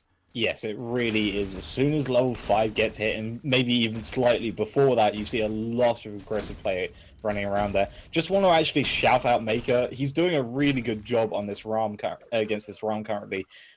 Again, Xbalanque is just a crazy character to see. You don't normally see him, but he's actually handling this Ram quite well, especially considering that Ram normally should have priority over him. Unfortunately, like, Bill HK has rotated over.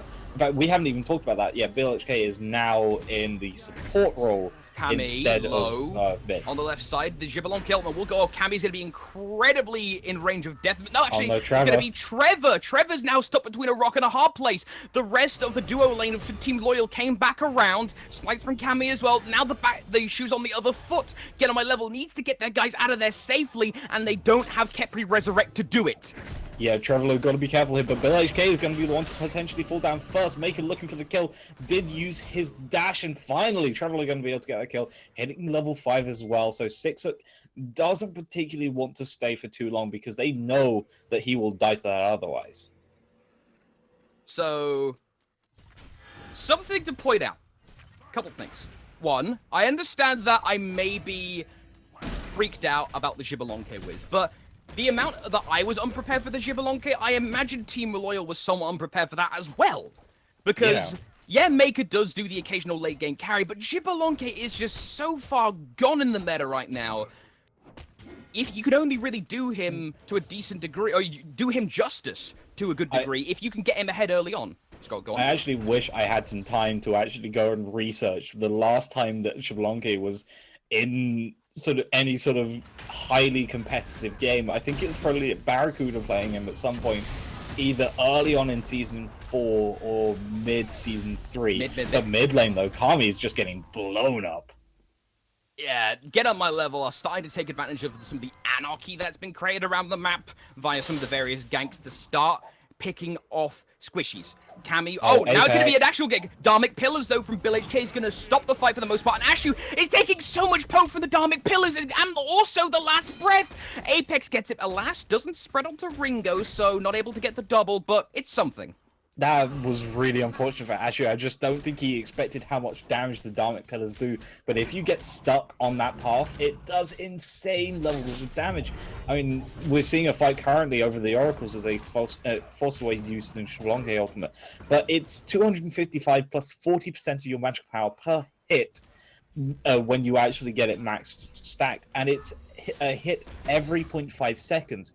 So you can get this up to ridiculous level of about 3,000 damage if you get them stuck in there for the entire duration.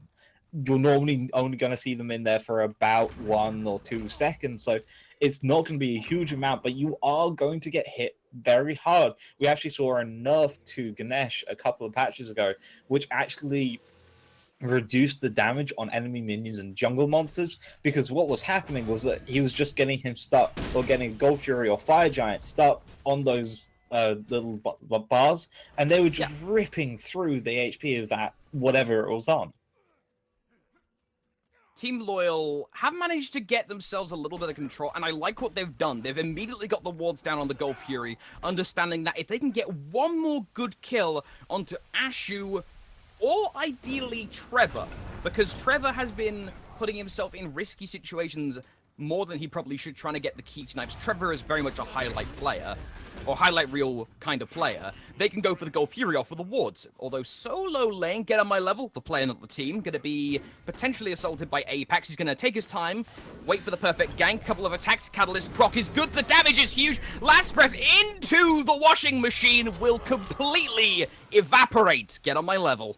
Unfortunately, he actually used his ultimate as well, which, tiny little fun fact, Osiris's ultimate procs immediately due to the fact that he has the Fatalis effect applied. So he just used that, and he didn't get anything out of it, so oops. Now, something to keep in... Hang on. Ooh, I've just completely blanked on this Wiz. Maker has ultimate for the gank. No, it's good! The ultimate from Ashu's going to give him a little bit of room to play with. Eclipse BHK online, trying to rotate onto Trevor. Trevor stuck in the Dharmic Pillars, but the last breath gives him a little bit of time and immunity frames to get himself out. And...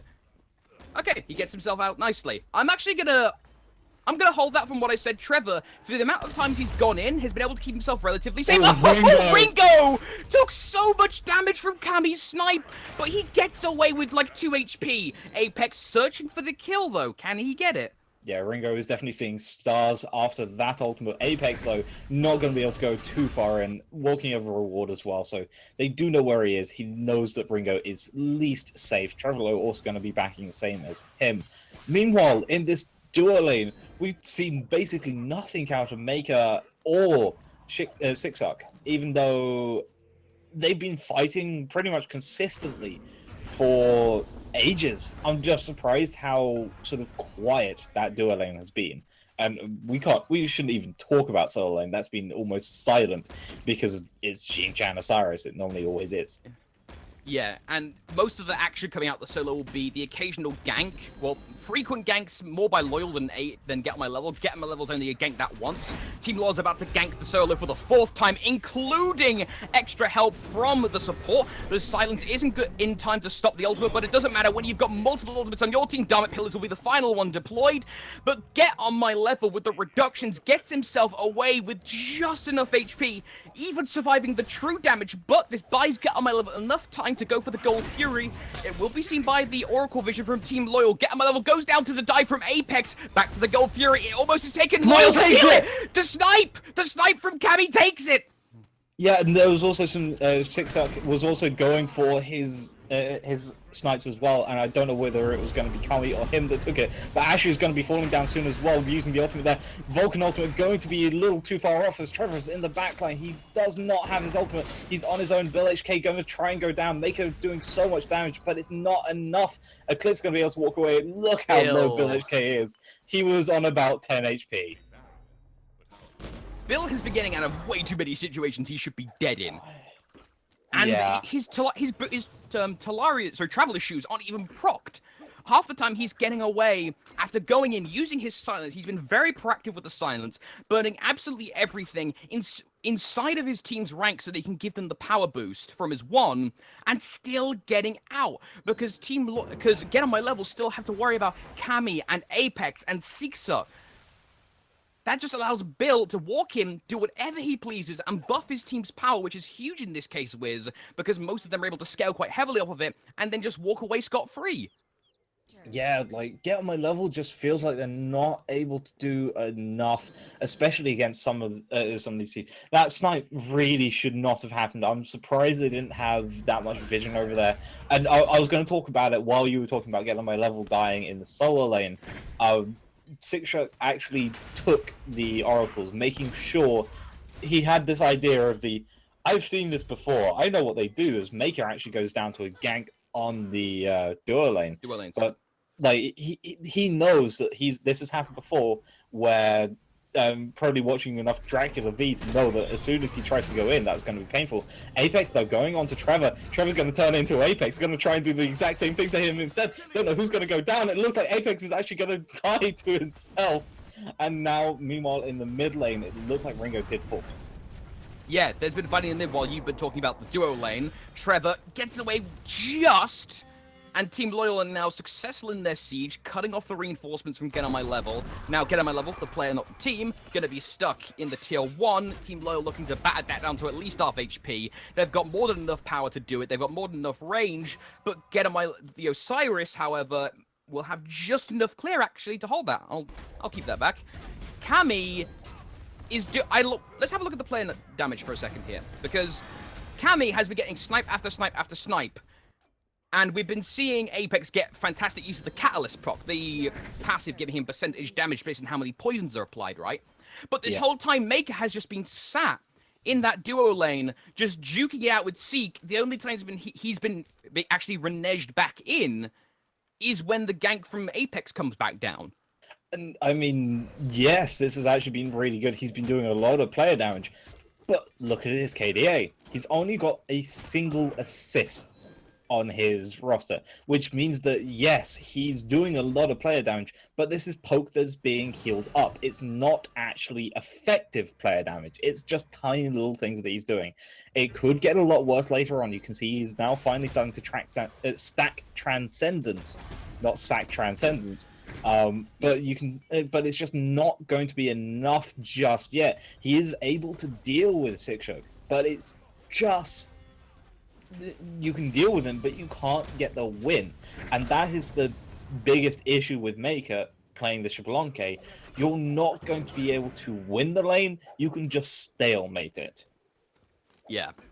And to be fair, though, that works to Maker's playstyle. He loves going for these later game carries. So maybe Get On My Level are going for the same thing they did last game. Stalemating it, slowing the game down, mitigating losses, and then going off in the later game. Fights in multiple lanes here, solo lane and mid lane. Let's keep an eye on the mid lane for the time being. Moving into the jungle. Maker White. Incredible got stuck. Resurrect is good from Ashu. Gonna buy Maker a bit of time to start doing damage. Up goes Seek, looking for the snipes. Can he hit? No, 1 hits, 2 miss. 3 miss? No, he didn't have enough actual range to hit it. That's so unfortunate. And the snipe from Kami was used as well, and it didn't hit anyone. No. Trevor's back in. Can he get the snipes? No, everyone's whiffing everything. What's going on? No one is Marvels, apparently, but looks like Get On My Level did actually sort of win in that engagement because of the fact that Thoth Ultimate was used. So Eclipse, though, actually goes and solos Get On My Level in the solo lane. That's going to be a tier 1 tower falling down as well. And if we go to the graphs, the first time we've done this in this game, you can see that Team Loyal have been slowly but surely winning this out. It's not by much, but it's enough to sort of have a solid lead. It's about a level on most of the characters. You can see actually the biggest thing is 2 levels up for Apex. We saw this last game though. Team Loyal took the early. They pretty much were dominant throughout, and then they just lost it. Nothing else happened, and they just couldn't keep on going. As long as they can keep this momentum up, use Shikshuk, get him far ahead. He's got the Ikaval now, and he's got the Kinsai, so he's going to be doing a lot more to Maker than Kami was doing last time around. This is going to hurt Maker a lot more. Going to keep him on the back line, which you really don't want for Xbalanque. You really want to try and get him to get these kills as fast as possible, get that extra physical power as fast as possible, and it's also going to make it more difficult for Ringo, who's doing a Doom Orb stack and doing a late Doom Orb stack, but Gold Cherry is already on half HP. Yep, hopefully the bit of power from the Doom Orb is going to actually help here. Loyal will get the Gold Fury successfully. Attempted to steal by Get on My Level is not successful. Get on My Level, the player dives in, hits Seek with the Lord of the Afterlife. Washing Machine deployed by Eclipse is going to do a good bit of displacement. And Loyal take the smart option here, Wiz. I love it. They say, okay, we got our gold, we got our pound of flesh from the objective. Let's leave. Let's skedaddle. Let's run. Let's not fight. If we fight, we're going to lose what we gained from that. And they disengaged successfully, and now they might even be in a position to fight again in the mid. Yeah, they are slowly but learning about this sort of comp. They understand the Get My Level is really easily focusing on tiny little things. Kami getting hurt very badly by Pedalo, but it's not going to be enough. And Bill HK on about half HP as well. Ashu pulled Bill out of the Earthbreaker from Ringo. Oh, that's gotta hurt. There's got to be some salt in the comms right now for Get on My Level. That is not great. Yeah. Like, I think, unfortunately, for Get on My Level, they just aren't quite sure what to do in this time around. Because now they've finally seen that Loyal have a different setup. Again, we've not touched about this much in this game, but Kami is in mid. He was in the ADC earlier. And we saw Bill in mid. He's now on support. He's on a character that he actually seems like he knows pretty well how to deal with. I imagine the Hades as well was probably someone that he's practiced previously. So it's good to see that he's finally actually having a lot more sort of support. But again, we're still not seeing this fully. We are definitely going to be able to take this lead. The Portal Demon is being done. Looks like Loyal are going to get this without any sort of issue. Actually, only just about seeing it. Too late for anything to happen there. And just unfortunately for the side of Get on My Level, they're not really saying, okay, we need to try and shut these guys down like we did last time. We need to make sure that Apex doesn't keep on going off. He's now got Shifter's Shield. He's going to make it a lot more difficult for us to kill him. We just need to get some penetration. We need to get an early fight. And Maker is doing somewhat of this. He's got Execution now. He's fully stacked his Transcendence. But it's not going to be enough. He's still in the duo lane. He's not fighting in this mid lane. And Shikshuk is actually already raring to go, I think. Yeah, he's gotten to that point. He's got his core items online, and Ram can start doing a lot of work. The Xbalanque, he's going to be spinning his wheels for a bit more longer, because it's Xbalanque, he's hyper late game. So Get on My Level, they're 3 kills down. They're behind on the graphs to Loyal, 8k XP, 6k gold. The levels show that as well. The Xbalanque, there might not be enough time for the Xbalanque to actually be able to do things, but we said that about last game with going on and on and on about Loyal's suffocating, drag you down playstyle, and then Get on My Level turned it around within 15 minutes. So, I mean, I might just need to shut up here and hold that L on that particular analytical. Ringo is so low, Resurrect is going to be used, but up goes Sick. Yeah, the snipes are going to be good. He does actually get Ringo down. Not quite Marvel's getting all 3, but enough to be able to get a nice little kill and pushing in for the time Team Loyal. Trevorlow got to be a little bit careful here. Going to try and go into the ultimate. It's not going to be fast enough, though. He's already down. Kami finishing off, and Ashu falls as well. This is looking much worse for the side of Get on My Level. Only the namesake and Maker are alive. Maker might get a kill onto Apex here, though. Trying to get one last couple of basics. Going to finally drop it down, but there's 3 of them around him. And and Get On My Level have just been demolished in that fight by Team Loyal. Team Loyal starting to exert their lead properly. They go in a unified manner, they don't get too crazy, and they still leave one guy to get the objective, specifically Cammy, with the boosted attacks through the Glyph of Pain. And because of that, Loyal, now in a very good spot to start taking some objectives and just sweep anything that Get On My Level could grab for some easy XP off of the map. Yeah, and this is exactly what they need to do. As soon as you get something, you need to be looking for what else you can do. There's still a blue buff that Get On My Level can go take, but it's going to be a little more difficult because Loyal are just exerting so much pressure. They've taken so many of these towers down already, only 2 tier 2 towers left remaining, and those are the tier 2 towers that you sort of want left remaining, because the more you have, well, the less towers you have in mid lane, the more pressure you put on that single middle lane, because again, if you leave them alone or you go into a very bad team fight, they can go take out a Phoenix, and that's your base under pressure. That's not something you want to see, and it's something that can happen so easily. So you've got to be careful about this sort of thing. Instead, they will most likely be looking for that tier 2 tower on most likely the Fire Giant side, but it could go down either way. It's just that Get On My Level now have to play this super safe. They cannot go for a fight that they cannot win. And speaking of a fight they cannot win, Golf Jury potentially summed up by Loyal here. Yeah, Loyal again are going to be looking for the 2 versus 2. The rest of their respective teams are on the right-hand side, just skirmishing it out. They're not dedicated to anything massive. Although Ashu caught out, has backup from Ringo. Let's see if Ringo can actually hit a succinct ultimate here. He did manage to hit one in the last fight, but he's mainly been field goaling most of them, which is unfortunate. You really need tight, consistent Vulcan. Not even ultimates, just all of his stuff needs to land to make the most of him. You can only do so much with an auto-aiming turret. But also, go on. Speaking of stuff that hasn't been landing, Trevor just has not been able to get into a good ultimate. Going to try and use the Thoth ulti over the wall, but guess what? They've just already leashed it. They're not going to look for this. They're instead going to go for the team fight. Dharmic Pillars is good for blocking. Seeks up in the air, making going to be the first casualty of war. Ashu had to use the Resurrect on himself. Trevor behind enemy lines in the meantime. Get On My Level's jungler, he can't help in the fight and can't protect his mid laner, who took so much damage there from Team Loyal. And Apex able to charge on in with Xenophobic Might. Well, Xenomorphic, I should say. Xenophobic's actually very bad. Eliminates the mid laner. Get On My Level, meanwhile, trying to run away. The person, not the team. And Get On My Level, the team, not the player, might actually end up dying here as well. Seek sucks up a double kill. They're going to suck up the Phoenix and might suck themselves up the 2-0 here. Loyal. Oh, sorry, no, excuse me. Might suck up the 1-1. Loyal. Are they going to be able to try and take this back? Yeah, this is going to be the 1-1. Yeah, Maker is going to be coming up very soon, but I'm not sure how much he can do. He still doesn't have Fatality yet. Trevor doing a nice job there, killing off and finishing off Bill HK online. Apex as well, taking a lot of damage. Not quite going to be going down, I think, though.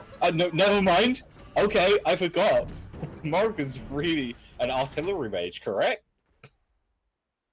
My brain is frazzled, man. Like, my picks and bans analytical out the window. My play-by-play starting to go out the window here. These games shouldn't be lasting as long. That was so close for Loyal. And yet, Get On My Level able to come back. The Portal Demon is starting to be under threat here for Loyal, but starting because Get On My Level immediately come back to actually defend it. Get On My Level, the player, not the team, drops to Sir Eclipse.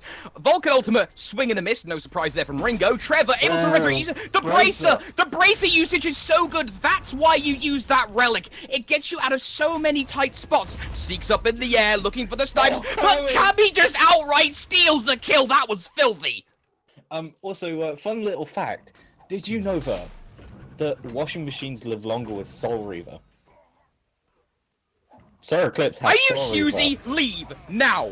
Go away. Shoo. Damn it, Wiz. He actually got the kill onto Tremolo in that case, just because the Soul Reaver came up at the perfect time to get it off on the 3 proc. That meant that he just as soon as that bracer had happened, bam, back down to very little HP again. Trevolo finally getting finished off by Kami snipes coming through. It was absolutely beautiful, but just Loyal are looking dominant even when Get My Level are successful. although Get On My Level do get a couple of kills here and there every now and again, it's not enough to say that, yes, they are going to be able to take back anything from this. Instead, Loyal are just still so far in the lead. If we have a quick look at the graphs, you can see it's near that 10k mark, and you've got a 12k XP lead, and it looks like Trevor's going in again. Yep. Trevor going after Apex. Apex has to stealth away. Xbalanque ultimate going to cloud the vision of Team Loyal. Get him a level. Maneuvering around the left-hand side for the pincer maneuver, but can they lock it in? Apex stunned, deleted. Trevor gets the first fatality of the fight. They're looking for some more. Loyal need to start responding to this and be proactive. They can't just sit here and take a beating from Get On My Level. And yes, they will. Sigsa annihilates Trevor with a sickening shot. Dharmic Pillars to provide a nice bit of protection. Ringo goes for the close range ult. Hits Sig, but it does a decent bit of damage. Up goes the clone Ram, I should say. Oh no, actually, that's a proper Ram to be. Trevor's dead. Cammy able to get the kill. Ashu picks up a kill as well. Wiz, this is looking a 2 for 2. Make that 3 for 2. Team Loyal with the comeback. Yeah, now Ashu is going to try and go on 6. It's going to be able to successfully do it. Bill HK and Kami, the only ones left. He's trying to get as much damage out as possible with that one. Ashu is on very little HP, but Maker going to be able to finally stop him. Bill HK going to do what he can. Is he going to be able to get another double kill like we saw last game? No, triple kill going to Maker. Again! Yet again. This is deja vu. Didn't Maker get a triple kill just before Get On My Level 1 game 1? Yes. Yeah, that was the turnaround. What? Maker got a triple kill. Now he's got 4 stacks of his passive. He's doing a solid 20 physical power extra with his Transcendence as well. He is going to be ripping through anyone. Sitting in a nice 262 physical player damage currently, alongside a Fatalis, alongside an Executioner, and he's still got 2 item slots left, but Ashu might be a little bit too far forward. Don't spread the poison! That's the last thing! No, now Apex could potentially go back in if he wants to. He's looking for the Catalyst. The minions there are blocking though, so Apex can't go in. What is this match? Loyal are threatening to throw another game. Yeah. No, the Aegis. No! If he dies, okay, this is a clown fiesta. What the hell? I don't know, but Apex trying to be chased down by Get On My Level. Unfortunately, though, the sickle went into Solar Eclipse instead. Now Trevor are trying to chase him as well, but it's not going to be enough. They need to back off. They need to be looking for farm. They don't need to be looking to chase more and more stuff. Instead, just sit away and just feel bad for Maker there. He's finally got RC, though, so he should be able to do a little bit more in terms of actually trying to duo people. Okay. So, Wiz, I'm going to lead on you a little bit for this one. Loyal can't seem to get their foot back in. It's like Get On My Level's like that, a really annoying cockroach. It keeps going back up and back up every time you put them down. What does Team Loyal do here to secure themselves the split?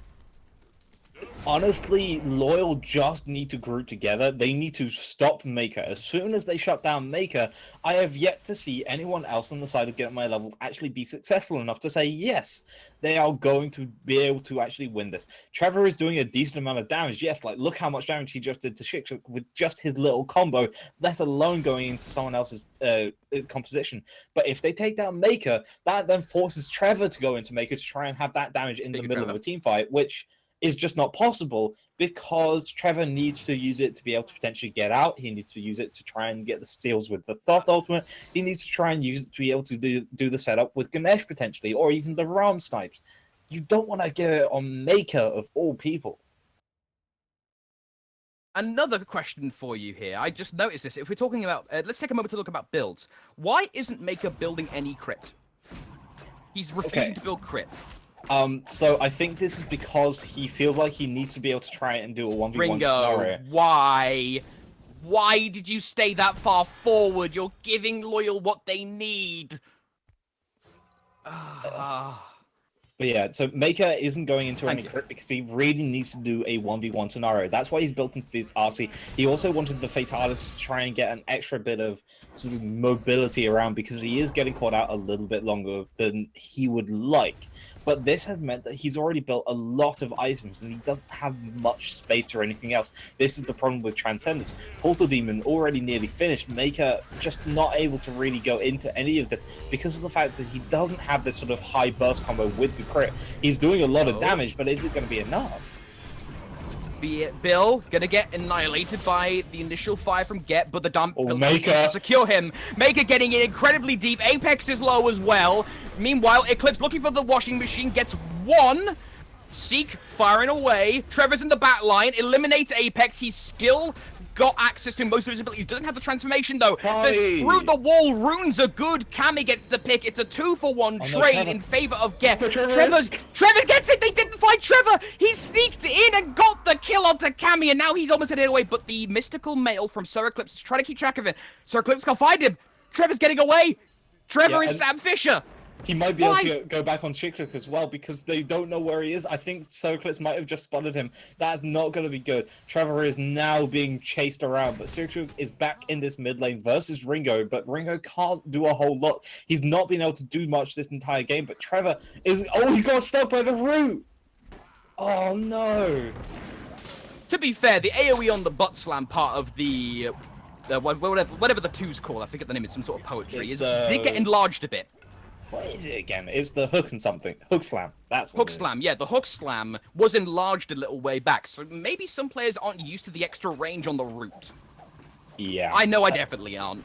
Yeah, it definitely is a lot bigger than you originally think it is going to be, especially if you played Jing Chan before it got buffed. But now, again, Team Loyal just licking their wounds, coming back, and just waiting. And I don't like that they're waiting. They need to be able to do something here. They need to be looking for objectives. They need to be putting a lot more wards out more aggressively. You can see they've got some fantastic wards around the Fire Giant region and this sort of mid area, which you see normally if you ever want to start going on the Fire Giant. But that's it. They have no more wards anywhere else. They don't have any sort of early wards to be able to tell if anyone's coming towards them, so they can't pick anyone off. But Ashu, got to be careful here, forced to use the dash out. Team Loyal, get on a level, both squaring up. Team Loyal has 10 more kills than Level, but Level have a decent positional advantage. Unless Maker gets caught out here, silent attempt by Bill to stop the dash is unsuccessful on the range, but Trevor gets caught out and pinned to the wall and brutalized. That's a key player for Get On My Level gone, because Trevor had that versatility for the transformation. And because of that, there's no surprise second ultimates that can surprise Loyal. Loyal know how many cards are on the table, but they're about to lose Eclipse if they're not careful. Maker going in extremely hard. Eclipse is so low. Get On My Level split up, but Loyal, they're going to sacrifice the pawn to get the king. Fire Giant goes down. Yeah, Fire Giant is going down, but whether they can actually live after this, we'll have to see. Beautiful ultimate coming out from Kami there. Although it didn't get any kills, that actually forces Get On My Level away. It stops them from going in. That's exactly what they needed to do. I was confused, like, why did he just fire that? He could say that for the next fight around the tower, but no, that makes way more sense. So, Wiz, I must ask you, item-wise, we're seeing Shogun's Kusari way more ever since the buffs. We're only seeing the one Shoguns currently on Get My Level, but another male-type item I want to talk about is Emperor's Armor being built by Bill. Bill is embracing the Ganesh mindset, going full-on support. What's the benefits of Emperor's for people who may not have seen it ever? I mean, it got buffed recently, so if you don't know, what it does is that it slows down the attack speed of enemy structures and buffs your own attack speed of your own structure attack speed. This sounds like it's sort of not that useful, but in sort of a lot of situations, it makes things a lot more interesting because it means that you can actually take less damage from a tower, which is a big deal, especially if you're the tank, because you can take quite a lot. It's surprising how much you take. You can see now Bill HK is only taking about 100 per hit. Normally that could be up to sort of about 200 by the time you actually finish it, but Get On My Level going in. Get On My Level, both the team and the player going in, I should say. Multiple ultimates being deployed. The Earth Shaker is good. Eliminates Bill combined with the washing machine. Sir Eclipse now, the actual Sir Eclipse gonna go in. Team Loyal coming back, multiple shots from both snipers, Apex and Kimmy. Seek on the top as well. Apex able to get a pick, I should say, not the sniper. But Cammy, again, Maker White was way too far up. Apex on the side, trying to sneak around. Trevor's invisible as well. The battle of the sneaky junglers eliminates Cammy. It's a 2 versus 2. ADC jungle versus mage jungle. First combo wins. Team Loyal might be able to actually start taking Phoenixes down if they can just... No! Kill Trevor! Kill Trevor for the love of all that is holy! Why will someone not kill Trevor? He keeps living for no reason. I honestly don't know how he keeps on living, but unfortunately Apex is the only one left alive alongside Trevor. They're going to have to go back, and I bashed my knee in my desk. Ow! This is just such a ridiculous game at this point, because Get On My Level are lasting longer than they should ever have even hoped to live. This should have been done about 10 minutes ago, honestly, but Get On My Level, it just keeps on coming back. Your analysis of them being a cockroach is absolutely right. You just keep on thumping and they just don't die. Trevor has actually been doing a fantastic job of that.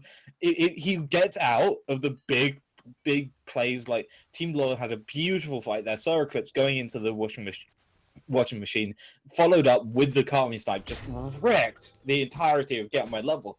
But Travelo lives. He then goes around and just cleans up one by one. And with the extra Chronos Pen, with the Spear of Desolation, that means if people do start chasing him, he can do it again almost immediately. He's got the Polynomicon, he's got that Chronos Pendant, he's got the Spear of Desolation. It's just going to be difficult for anyone to try and kill him. And look at, yet again, he's behind everybody. He's going to go in with the Shinkan ulti. He changes into Solar Eclipse. Kami. Abduct from the CC combo is good. Earthshaker for good measure somewhat. It's kind of overkill, but Ringo's been missing those, so what's the point anyway? Here comes the actual Jing Chen to save Bill HK's backside. Seek trying to cover him as well. Shell was deployed. Trevor is begging. He is desperate. He's gonna cloak. BHK smells it, fires off the willpower to give himself a little bit of room. But look at Apex. Apex is trying to split push with the minions and pull Get On My Level back. But Get On My Level are going after Seek, but he's taking way too much damage here from Seek, just blasting him in his claws. Maker's also doing a heck of a lot of damage with this build. I mean, if we go and have a look at the player damage, you can see he's sitting at nearly 33k, not on the ridiculous 43 that he had last time around, but we're not even done yet. Meanwhile, though, Ringo is getting destroyed by Solar Eclipse. Gotta be a little bit wary. Maker and Trevor both gonna grab the Oracle. That's gonna give them a nice bit of vision. Ringo low, though, gets one shot. Well, not really one shot, gets one tapped by Seek. Will eliminate him. 20-30 now, read the score lines in favor of Team Loyal. Team Loyal has, again, back to the original point I mentioned like 20 minutes ago with. They're having trouble ending because Get On My Level. Oh, Trevor's way too far out. He's got to be so careful here. Never mind. Confusion. What? What was that? What? Confusion. Oh no, he smelled it. Apex is having none of it. No, you juked me once, shame on me. Juked me twice, shame on you. Trevor pops the ultimate to try and do some damage, question mark, but he's gonna go down with a wasted ultimate. Okay. Yeah, unfortunately, that means that Trevor cannot do what they've been doing normally. This is a really bad spot for Loyal then, because Solar Eclipse does have his ultimate. That means that Get On My Level just cannot go into this. Instead, Portal Demon are going to go down to Loyal. There are 2 members still on Get On My Level who are down. They're just going to try and burst out this Fire Giant as fast as possible, and nothing can be done. Instead, Maker's going to try and do a little bit of XP farming here, but this is not going to be good. Ash is already nearly dead. No, Get On My Level, don't do this. They're falling into the same mistake they made in Game 1 and most of Game 2. They're just going out in drips and drabs and staggering their spawns. Trevor's up in 20, but Ashu's up in 50. He has a crucial ultimate for saving people from these one-shot bursts, and Team Loyal can take advantage of that. But we have seen Get On My Level in the past hold these kind of defensive measures, so let's see if they do it again. First Phoenix goes down, second is about to fall. Yeah, Solar Eclipse actually going to try and go in on to Get On My Level. Not quite going to be able to do it. Ringo in the backline, though, forced to use the Aegis. That's the Circuit ultimate as well, as Maker's just blown up by Kami's ultimate. Apex finally finishing off Ringo, and the Phoenix is slowly taking down as Six did actually go into the air. There are only 2 Phoenixes down, but this is enough for Loyal to go in. They're going to try and end this game, make sure what happened last time does not happen again, as looks like Travelo doing what he can in that Thoth, but it's not going to be enough. That's going to be the 1-1 split, which means each team gets 1 point in the standings. Now, we won't go into any analytical about that game, even though we have a ton to talk about, because I believe in a couple of moments we will have an interview with the one, the only Maker White, if I'm not mistaken. No, I believe it's actually going to be Kami instead. Oh, Cammy! Okay, never mind, I was misinformed. So it's going to be Cammy coming in a moment or two. I apologize, but I'm good at butchering names and misremembering them. I believe we actually have Cammy on the line. Are you there in the Discord? You need to unmute yourself. Okay, hello. Hello there. One, I apologize for calling you Maker White for some reason. I have no idea. And two, first question out of the gate. What happened in that first game towards the end? Did you guys just lose focus? Yeah, we totally threw that in the end. Like, we have miscommunication in between our members. So it's like we wanted to go in and we wanted to back out a bit. So yeah, there's a lot of miscommunication.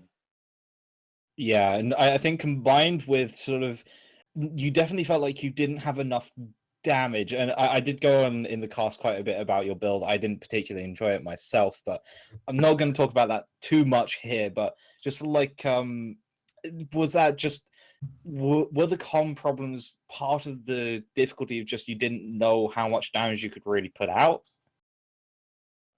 Okay, actually, we really switched our roles at the end, like in between, before 5 minutes of the match. So we had to get 3 role swaps and a sub at the last moment.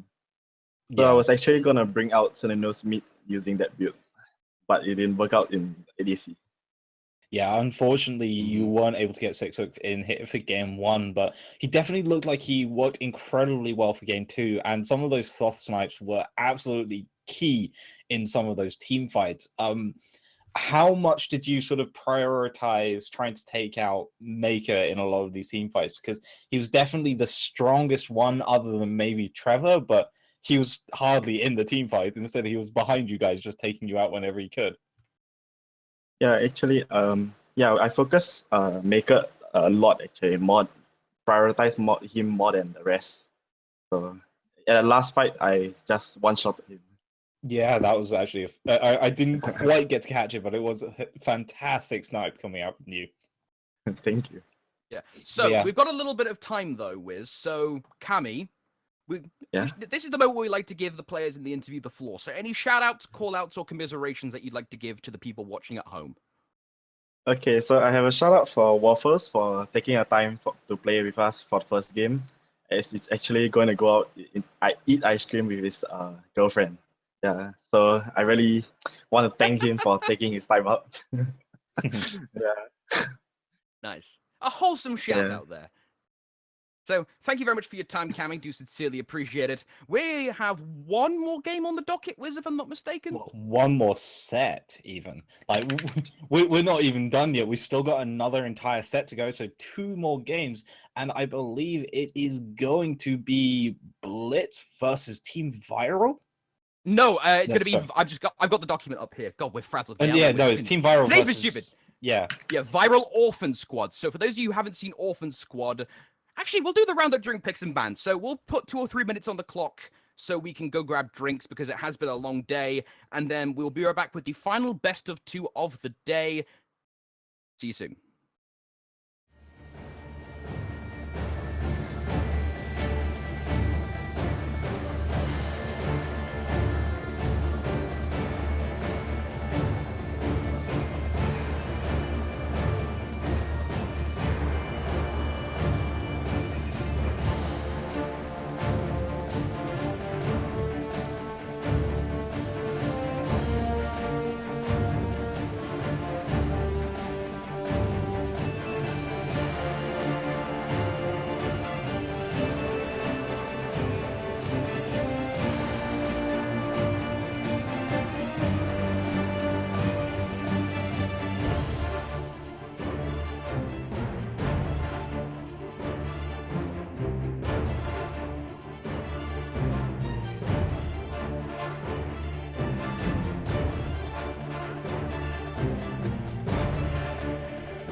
Welcome back, everyone. Final get a set of the day. It's going to be Orphan Squad versus Viral. Orphan Squad, a relatively interesting situation for them, Wiz, because they are essentially a hybrid squad between ex-Loyal and ex-Leviathan.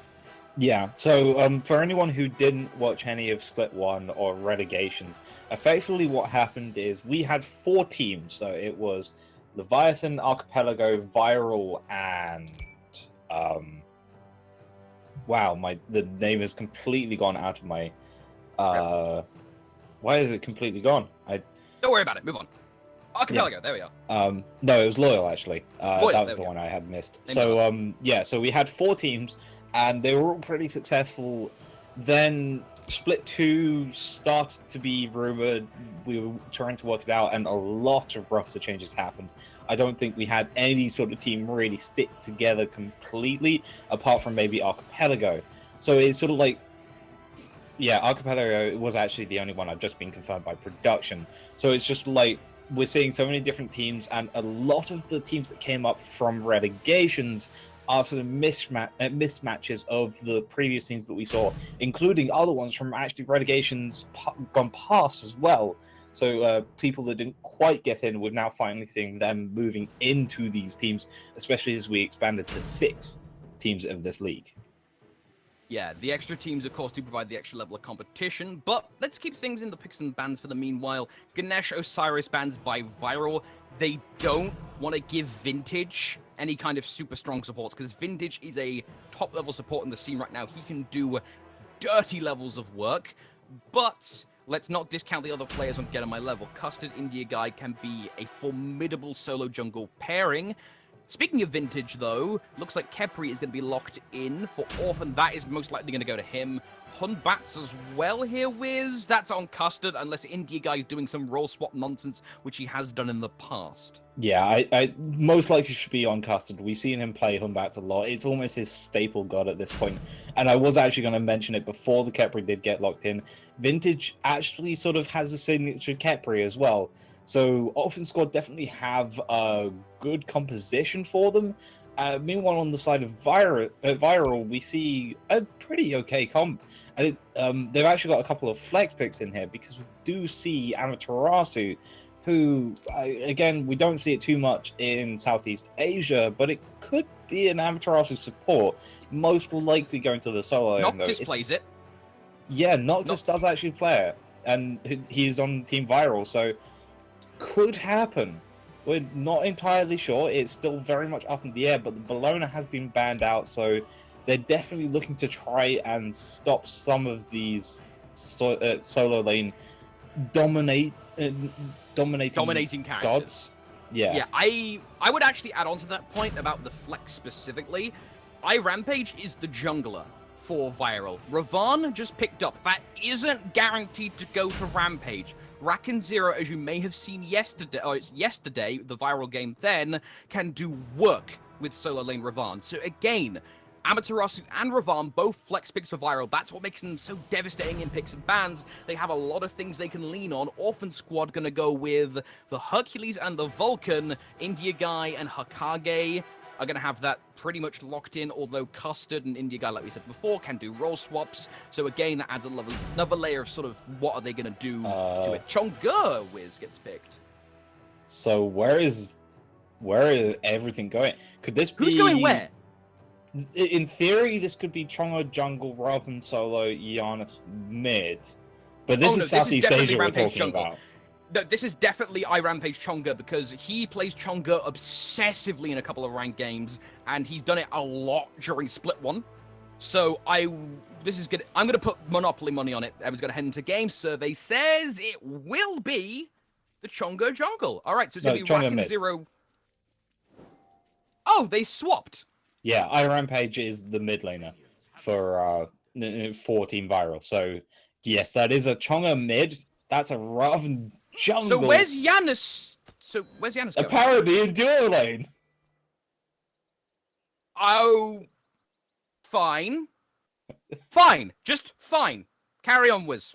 I'm done. Yeah, so this must be very awkward for Orphan Squad to call out because Indian guy is on his own in this lane and he has no idea where the noob is. But then again, I'm not entirely sure that Viral know where he is either. Instead, actually starting out in this red buff, trying to take that out early. I'm not sure how easy it's going to be for him to go there, but he does have this teleport glyph. So if he does take this out, he can at least take it, back off, and then TP it into the tower, and might only just lose out on a couple of minions. In fact, you can see, not even going to back, going to go straight here and just make sure he can get all of these minions.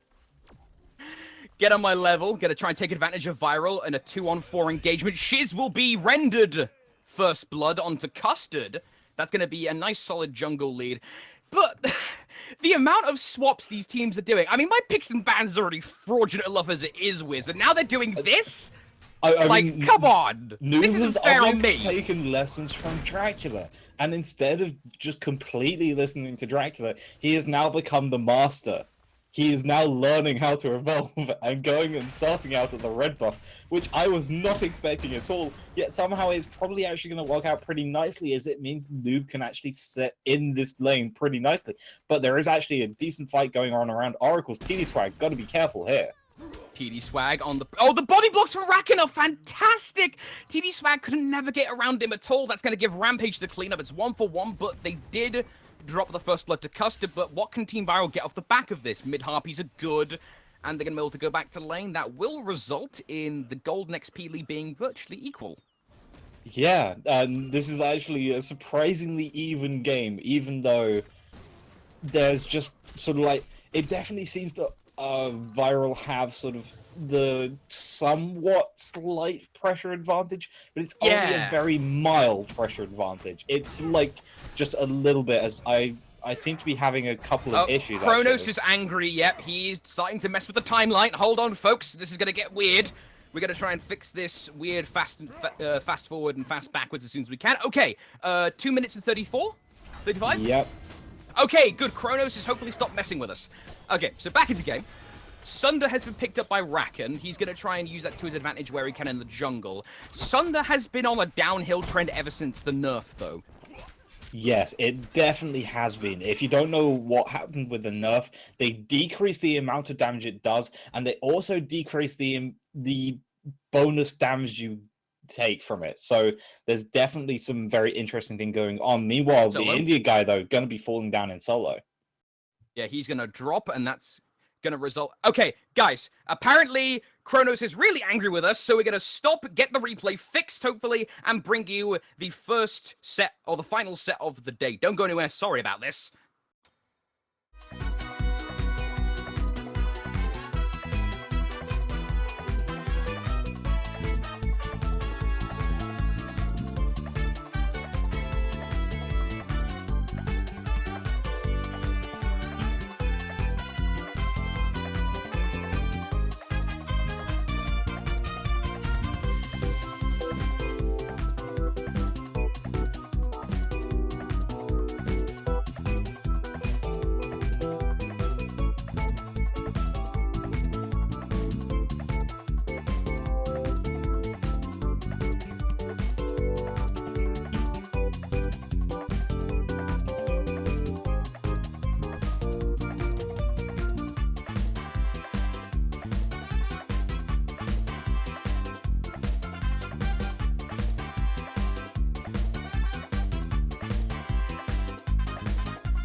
Okay, we put out the fires.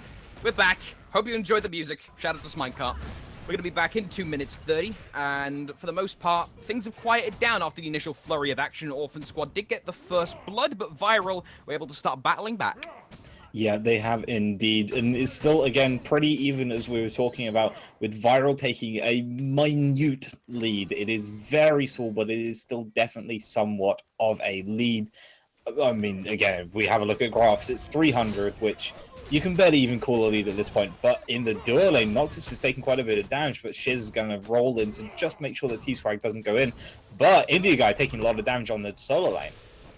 India Guy. Oh, noob, you missed. That's so unfortunate. Rakan able to clean up the kill, so not everything is going awry for them as it is for us right now. Viral get a nice pacing advantage now because they could start pushing the solo lane hard, or they could rotate to the mid to give Hokage Davil a bit of trouble.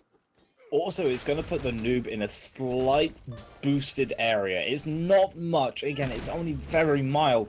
But if he can keep ahead, he can do what Dracula V can do. He can go behind the tier 2 towers and he can really annoy people. He's not going the same build as Dracula V, but he is definitely going to be as frustrating, if not more so, especially if he gets further ahead.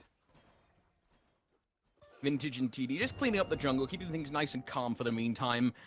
Orphan Squad, from what we've seen from some of their qualifiers, and also some of the players back on their old teams, Loyal and Reviver respectively, they love getting themselves amped up and playing off momentum. That's kind of a thing we've been harping on with over and over, but a lot of teams in SCA function off of momentum.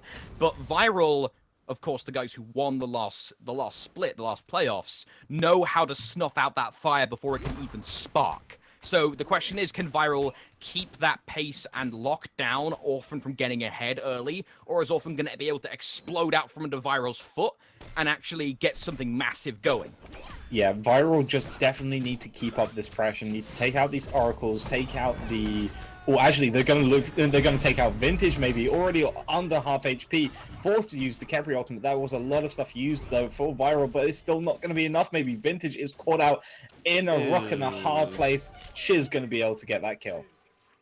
There's at least so many directions you can go in, and it's good on Viral that they deliberately just said, okay, no one steal the kill, back up, give it to Shiz, because the faster you get your carry online, the better, obviously.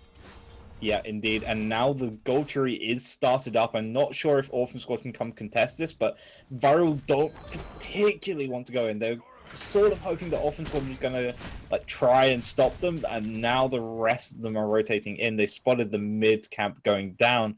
They've realized that Hokage and Custard are on their own, honestly. This could be big if Noctis wants to go in, but he's actually just taking so much damage. Custard's going to use the ultimate. But won't get that much follow-up. The Waxing Moon is a lot better. Custard stun for a long time. Dazzling offensive. Ultimate from Hokage hits absolutely nobody. Viral get the way better end of that trade because they actually hit their ultimates. Vintage is already nearly dead again. Looks like the noob wants to rotate. India Guy following suit as well. Realizing he's not going to be in the best place, though, just decides to back off, go back to the solo lane, do what he can. Noob is going to help farm up, take out this speed buff, looking for more pressure, and Viral are looking very good for the start of this game. Yeah, able to snuff out that proverbial fire. Mana Chalice being built here by Rampage. I like it. He's going to be able to, in the mid lane, of course, use the bunny as a courier, often not talked about ability of Chunga, but can be super powerful. But even then, you don't want to be shepherding single pots over and over, so it wasn't used that much for sustain. But now chalices exist. You can just get your bunny to go grab you a 300 gold chalice, and you're good. So it's actually a really nice thing you can actually exploit with that little synergy. Yeah. Not to mention, Chunga is probably Chunga is what I would call a pseudo stance dancer. She doesn't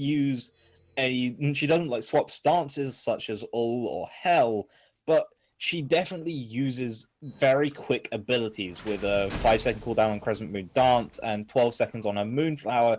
She's getting a lot of them out quite quickly, but she doesn't have a huge mana pool. It's decent, but it's not a ridiculous amount. So having those little pots just to make sure that she can keep up her mana pool, make sure she doesn't lose too much. With the Sands on time on top as well, with the 5 MP5, that should just keep her roughly okay. Shouldn't be too bad. It's not going to be fantastic. She could still very easily run out of mana in the middle of a team fight, but should be doing pretty well, especially with the 2 kills we've got here.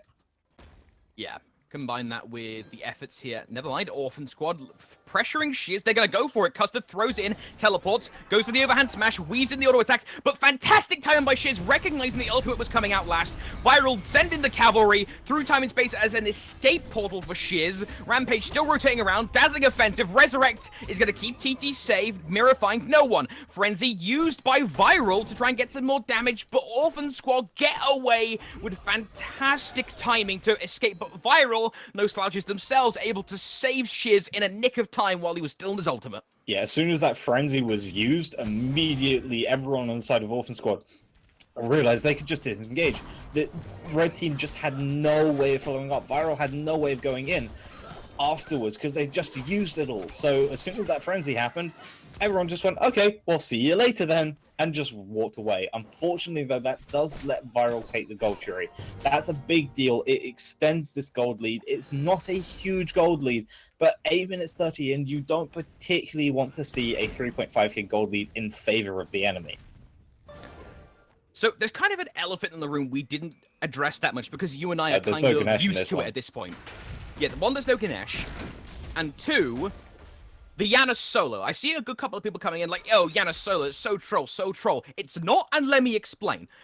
In SEA, Dracula V popularized the Yana solo, and SEA, Southeast Asia, loves to play a very fast, aggressive style, and the solo laners need to adapt to that. So, you use the Janus. If the Janus player is adept at knowing the little secret paths of portals and keeping himself safe, having that kind of easy mobility, global damage, and more importantly, the global mobility provided by through space and time is so helpful. And admittedly, as a downside though, for some reason, a lot of teams don't punish the Janus solo as much as they probably should, because when they do try, they end up getting baited around the map for about 20 years by one dude.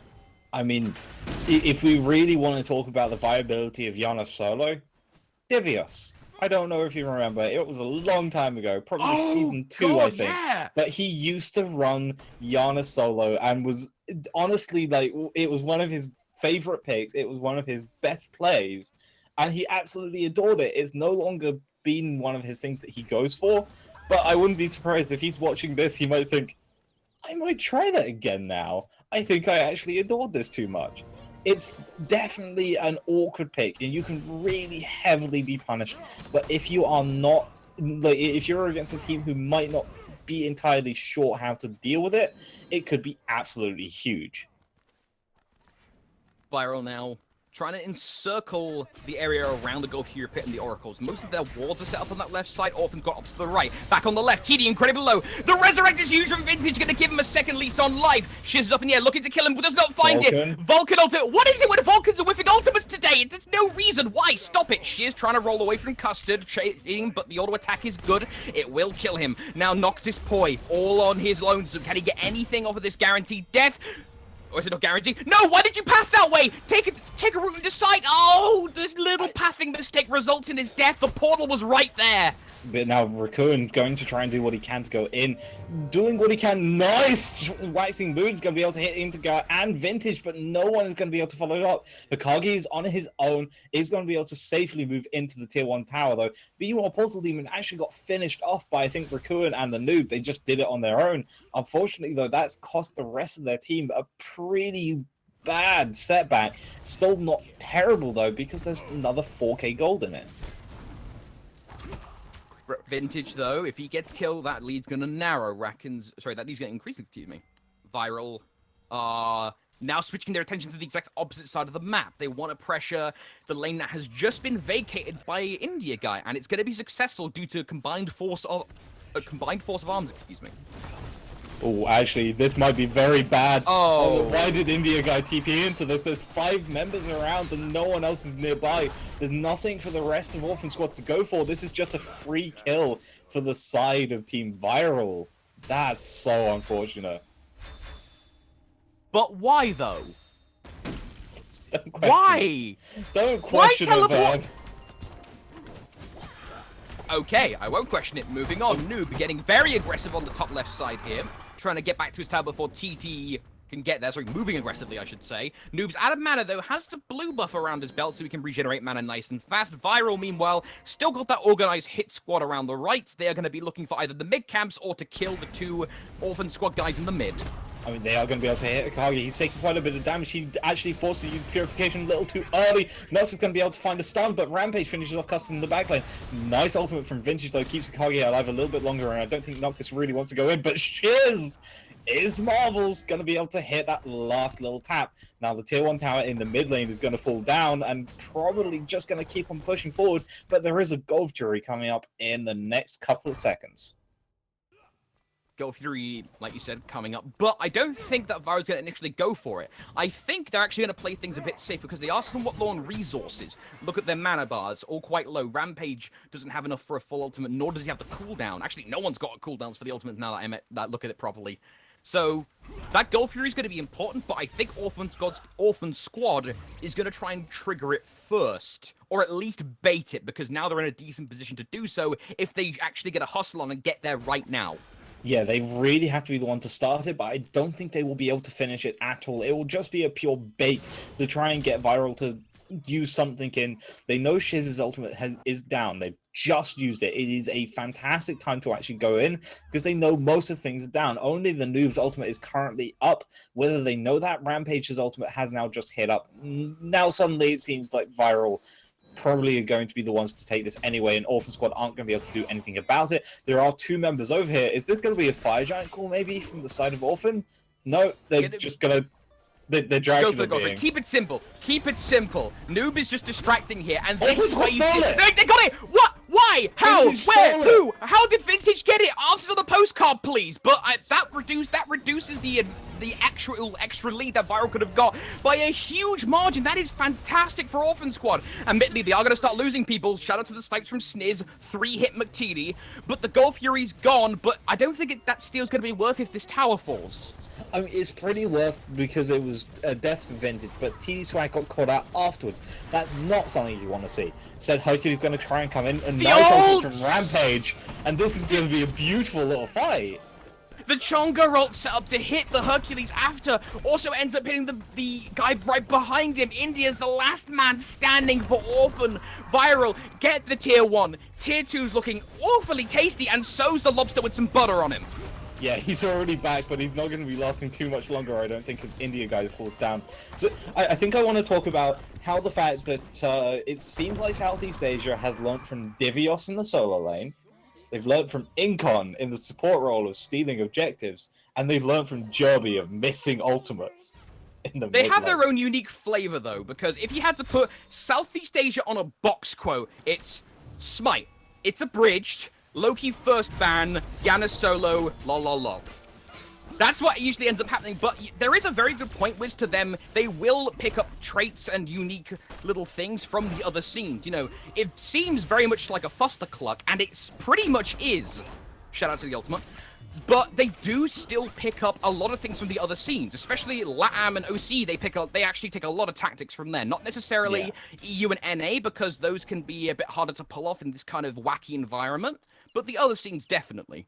Yeah, I mean, we haven't even talked about the basis form of Southeast Asia currently is actually the Chinese scene, because it seems to be that the Chinese servers have merged with Southeast Asia, or at least a lot of the pro players are now suddenly playing on the Southeast Asia servers. So we're seeing a lot more of them being enveloped into the Southeast Asia events, and we're seeing a lot more as India guy, though, got to be careful on his own.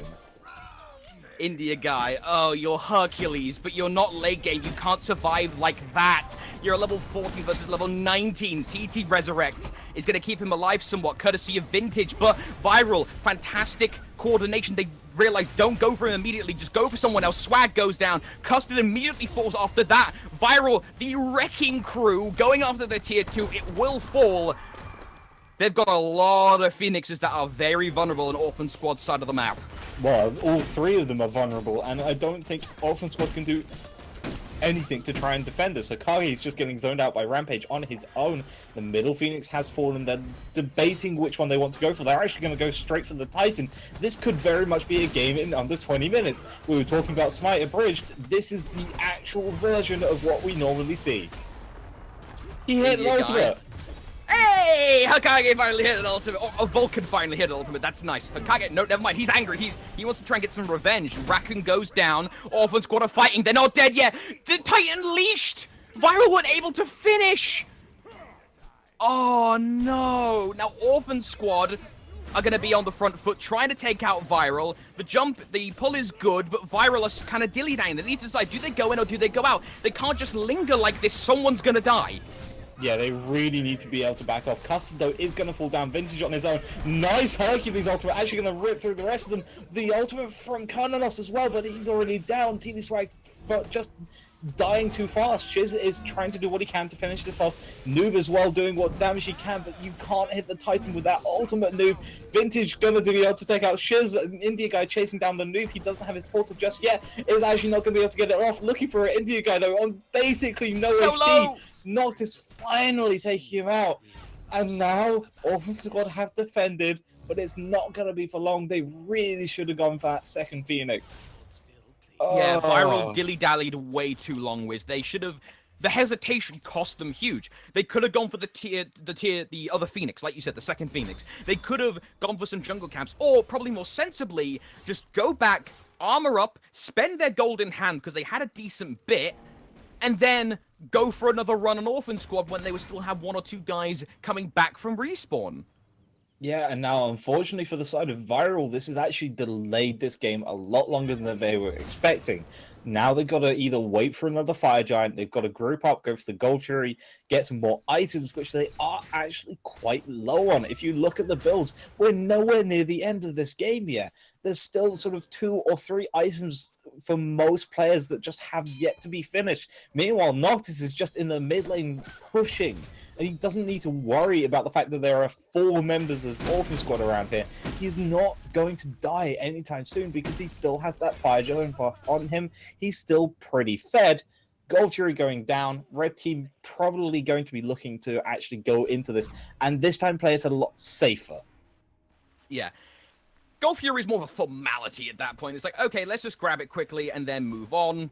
And then Viral can start the actual objective, which is getting these Phoenixes down. They can't just sit in this pocket between the walls. Orphan Squad are going to be able to try and defend this. They have enough staying power, but they're behind in levels. They defended it once. Can Orphan defend it again? Viral, start the attack. India guy dropped down a little bit. The multiple ultimates being used. The Frenzy was popped as well. Custard forced to jump into the fountain. Ultimates being used. Wiz, I'm not sure if they're going to get this. Yeah, Vulcan Ultimate misses yet again. Vintage going to fall down to iRampage, who's just going to be able to sneak out with a hair's breadth. I still think I'm having some issues here. Yes! I've just gone back to 19 minutes. We're having a replay, apparently. Meanwhile, we're going to see... They're going to leave Viral in fast forward. Nice to know Kronos is giving us a bit of a hand. Custard is a bit wary of this. He's trying to go for them, but... For the most part, Noob and Rackenzero will get out unless Noob really wants to try for it. He gets Custard! So close! He almost got killed there, but Noob just getting a final parting gift before Viral again get pushed back. But yeah, we've got about another 20 seconds until this mid lane Phoenix actually respawns, which is a huge deal currently. Because if that respawns, that could get Orphan Squad to just survive a little bit longer. There we go. It's finally come up, and I've just gone back again. Yeah, looks like we might be stuck in some kind of time limit. Maybe try unsyncing and resyncing. Yeah, so apparently we're not allowed to see the end of this game. We'll keep going. So yeah, let's see what happens. Should hopefully be sorted pretty soon. But Orphan Squad are definitely trying to actually just keep this calm, try and keep this middle Phoenix up, pushing these Fire Giant minions, well, these Fire minions back. But the Noob is going to use his ultimate to come in as Fire Giant. Well, no, Portal Demon is finished, and then maybe looking for Fire Giant as well. Yeah, Fire Giant's going to be a good call. Orphan Squad cannot physically go defend it, so get the easy power buff. It's a safe play. But what I want to focus on is how do they fight this? Viral, they keep getting in the door, but then keep getting kicked out by Orphan. This seems to be the theme of SEA. Teams can't finish games. It's because they were looking for that one Phoenix go to kill the Titan, whereas instead they need to be looking for at least multiple. They need to take out this right-hand side, then go to the mid lane, finish that one off, because each Phoenix actually increases the HP of the Titan. Incoming engagement from Viral. Orphan Squad kind of out there. The ultimate from Hokage is good. The Vulcan ultimate is good for a change. Shiz trying to snipe Custard. Third shot hit, but it's not actually enough numbers to kill. Noob eliminates an India guy. Resurrect used to get the Hunter out of there. Matiti isn't really contributing too much to this fight. He's 0-4 and decently low on the damage charts. Viral still in a strong position. All men standing. Healing from Rampage. Healing from Noctis. Will eliminate the Phoenix as Hokage gets punched to death by Rakan. Yeah, now they're looking to potentially try and end this. In fact, go for the simple play. Take out this middle Phoenix that's already on half HP. There's no reason not to go for it. Play it safe and actually finish, because they were down to about 1,000 HP. And guess what? It's about 1,500 that a Phoenix gives. Like, per Phoenix, you get 1,500 HP and a couple more protections for the Titan. So taking out each one of these is going to be fantastic. Noob just trying to make sure they go in and do what they can. Ultimate use as well, but I'm not sure how successful that's going to be. The Phoenix is very low, and this looks like Orphan Squad are not going to be able to hold on much longer. 23 minutes in, finally Viral eliminate all the Firebirds and are in a good position to stick the scalpel into the jugular of Orphan to get this first game.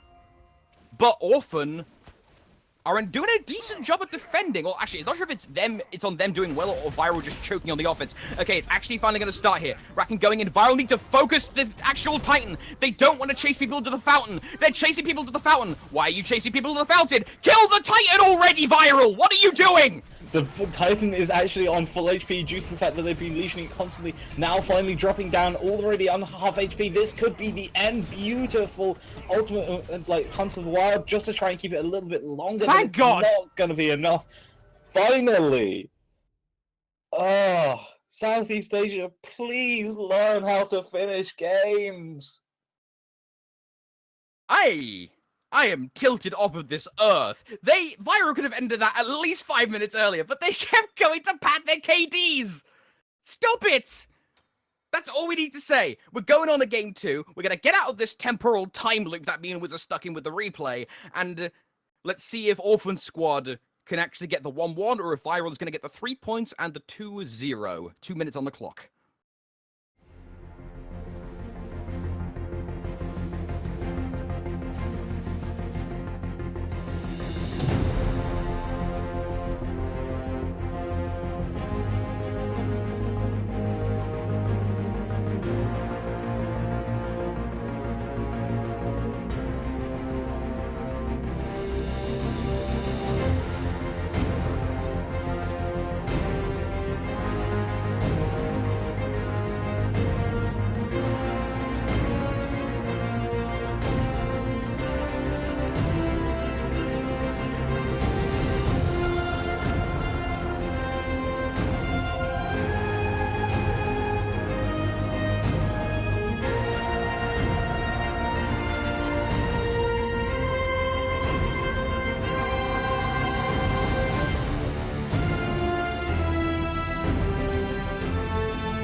Welcome back, everyone. Final game of the day. Team Viral currently 1-0 up on Orphan Squad. And going into the picks and bans, maybe we'll see a little bit of variance. But I have a feeling, considering that last game, it's mainly just going to be target bans and the standard stuff we'll see. Yeah, so we do see the circuit ban coming out already. I seem to be having a tiny little problem, so give me 1 second. Yes, it looks like the pick ban screen is having some weirdness, so we'll be right back in 2 seconds. It seems like our pick ban software is having a bit of a threat. Oh, joy. Alright, okay guys, we're gonna fix that. We'll be right back in literally 2 seconds. Oh, never mind, it looks like it's fixed for us. Okay, good, Yeah. good, never mind, we're good. So, Team Viral, 1-0 up on Orphan Squad. We fixed the picks and bans on our end. Us commentators are getting sabotaged so hard today. Not even funny. Yeah, we're having a lot of technical difficulties. Unfortunately, today it's not been the greatest of days. But we do see the circuit ban coming out, and followed by the Ganesh from Rival. They definitely don't enjoy playing versus that. Yeah, Circuit. Okay, completely understand. Viral did so much work between their own Kernanos and Circuit play. Just get rid of them, make it a bit easier on yourselves. But Viral, opting for non-target bans specifically, they're just gonna keep. Oh, Vintage, he's a good support. Get rid of Ganesh. Osiris is Osiris. No explanation there. I want to see the picks though, because Viral is ahead in momentum, and Orphan is going to be feeling terrible after that last game. They want some power players, and they will succeed in getting the first big one in the mid with Thoth. Yeah, Thoth is just going to be a fantastic little pick. I wonder if they're going to be looking for the Khepri again, because Vintage did definitely play very well on it, but it wasn't quite enough, I'm not sure. So they might be looking for a new pick, but Vintage, he still just is a fantastic Khepri. I absolutely adore his Khepri play. He is pretty good at it, but Cupid is going to be locked in by Viral. Are we sure we're not back on Maker? Because this feels like a Maker pick. Yeah, Cupid Rat. I like this mainly because Viral knows Orphan Squad are going to go with the characters with heavy mobility, like Athena Thoth. That crippled's going to be super helpful. Rat can, of course, follow Athena almost across the map, depending on how far she opts to teleport with Defender of Olympus. Medusa going to round out the first set of pick bans for Orphan Squad. That's going straight onto Muktiti. Muktiti, again, like Z-Bunny, has a devastating Medusa. Medusa is a hunter that you'll see time and time again in an SEA. Yeah, but we haven't seen Muktiti today. He's been very quiet, and I'm surprised how quiet he's been. He's not been able to really actually work. I think this could actually be part of the Kernanos. A lot of people do definitely value the Kernanos for a very good reason. He is incredibly strong, but at the same time, you don't get to see some of these ADCs who maybe prefer other gods to actually go off. I mean, we saw Shiz just literally last game doing a fantastic round play, but getting a lot of ultimates and being pretty successful. But more bans have come through. Humbat and Susano being banned out by Viral, and Poseidon and Chang'e coming from Orphan Squad. They really did not enjoy that Chang'e jungle. Yeah, no, Chang'e mid even. Yeah, the Chang'e mid. Viral, something to keep in mind as well. Do love that particular style of, oh, let's group you up, wombo combo. Orphan Squad were a lot more spread out in fights, I noticed, Wiz. So instead, they want to get rid of the things that can really muck them up should they get brought into close confines by Viral, and take characters that are a lot better at skirmishing. Ravan, definitely being one of those characters, going to be super nice to have in the solo, or could go jungle. This has got to be India guy in the solo, but Custer could pull out, we never know. Erlang Shen, double flex. Erlang Shen Ravan, I believe Custard is not necessarily a Erlang Shen main Wiz in the traditional sense, but he definitely loves it. But Nox rearing her head for the first time ever in SCA. This is the first time we've seen it on stream. Is this another Giannis solo? Please we'll find don't out be when we another actually get into Giannis game solo. soon. Because, no, we'll find out when we get into, because if this goes on to Rampage, it's mid. If it goes on to Rakan Zero, it's in the solo. We've got about 10 seconds left on the clock, and we'll actually be heading in. I'm hoping this is solo again, because it is... Yes! I love it, because that is going to be so much mobility. Isn't Rakan jungle, though? Is this jungle? Yeah. this seems to be Giannis jungle. Custard actually going to be trying to go in on Raccoon here, doing a lot of damage in mid lane already. Thoth taking absolute ridiculous amounts of HP off of him. Raccoon is already going to go down. It's a Giannis jungle, but not exactly going to get off to the best start here.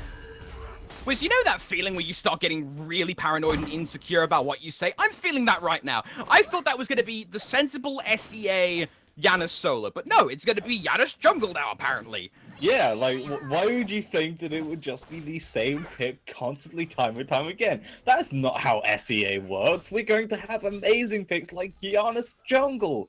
And this is actually a really bad start for Raccoon because he's already just lost his speed buff. He's already level 1 and Custard's going to go in on him again. If Vintage catches him out here, this could be really nasty. Unfortunately, though, he didn't spot it until a little too late. That could have been another kill going on the way of Orphan Squad yet again. Rampage does not have... he just leveled in time. He's going to be able to grab that and get out of dodge just in time. Good for him. If Rampage died there, Orphan Squad would have had an insurmountable... Well, not necessarily insurmountable. They would have had a massive advantage early on because you got rid of the Nox. You would have grabbed the mids, but luckily Viral rotates around and grabs the right side mids. But instead, because things have just kind of calmed down apart from that first blood, Viral and Orphan both farming up camps. Left side Oracle's grabbed by Viral. They have vision over the key area. Right side camps mostly go to Orphan, though. Yeah, Raccoon has finally hit level 2, though, but he has nowhere to go farm. He's going to go to this red buff, but that's pretty much it. Everything else has been cleared out. Even the Oracles have been cleared out. He might try and be able to get the left mid camps, but I wouldn't be surprised. But Cuss, okay. Cuss is going to be able to find the noob. Well, Noob staying a little bit too long for his liking. I just tapped over. I understand why you would run Rat solo. It's a very high mobility solo, kind of like Giannis. But in this state, I really wish Viral would have turned it around. I understand the kooky play might throw Orphan off. You're in the lead. The worst thing that's going to happen is you're going to split. And Viral's already quite far ahead in the standings after getting multiple 3-0s. But Custard looking to try and split the head of Rakan. Pin is good, but there's no follow-up because Orphan Squad's still in the jungle, a bit slow to rotate. Yeah, they were taking out the camps. They didn't realize that Custard really wanted to go in there. That could have actually been very bad for the side of Orphan Squad if he'd been able to rotate on. Unfortunately for the side of Viral, Raccoon is still just not high up enough. He's actually taking way too much damage from even the back camps. This is another problem with Giannis, is that you don't want to get behind like this. You really don't want to get behind. And he's just so far behind now that he can't really do too much. He needs to get his ultimate, but he's not going to find any XP anywhere. Now, there's a bit of fighting going on in mid lane, and also in the solo lane, we're seeing a lot of aggressiveness. The noob actually got to be a little bit careful here. He's going to be forced to use his dash away. Indie guy not going to be able to find the ultimate, so luckily. Close. But noob needs to be so much more careful than he is right now. Yeah, Orphan Squad are trying... Oh, sorry, excuse me. Viral are trying so hard to put up these fights in the various lanes, but they're just getting shoved out because of the compositional changes. Athena and Toth are so hard to fight up against. Yeah, you can try and silence them out with Rampage's Nox 2. But even then, all that Hokage has to do is sit behind the shield, sit behind the Glyph of Pain, and just shoot, shoot, shoot. Rampage has lost 2/3 of his health. And on the solo lane, it's Ratatoska versus Ravon. How well do you think that's going to go? Not well. Yeah, but Custard actually going to be caught out a lot here. Forced to use the Purification. Nice ultimate, though. Forcing Rampage to use the Purification and the dash away. Noctis as well using the underhanded taxes. Raccoon, though, being the target of damage as the snipe comes through. Portal forced out as well, and the ultimate going to come through back in return. Custard very near falling down. Not quite going to fall yet, though. The turtle shield. Oh, the turtle shield. The only reason Custard is alive right now is because of that turtle shield. What is he leveling? What's Custard leveling first? He's leveling the... Yeah, the only reason he's alive because he leveled 72 transformations and got the extra shield health. I mean, it wasn't even the fact that he... like, I don't think he even intentionally leveled that to get the extra shield health. I'm pretty sure he's doing it because you normally level the Mink because the Mink does more damage.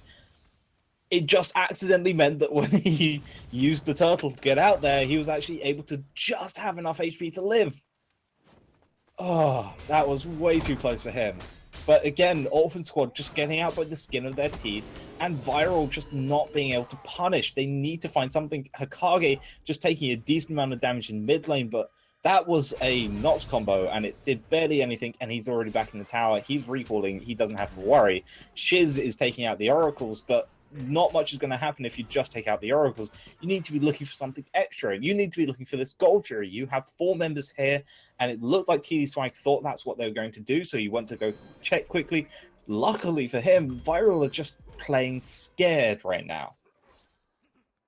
And it's understandable as well. The initial cheese composition that they picked early on has backfired on them horribly. Orphan Squad have been able to get their foot in the door and are now pushing aggressively through the map. Although, over in the solo lane, India Guy gets taken out by the noob, surprisingly enough. I thought that India Guy had enough wherewithal to back off when required. That's shocking.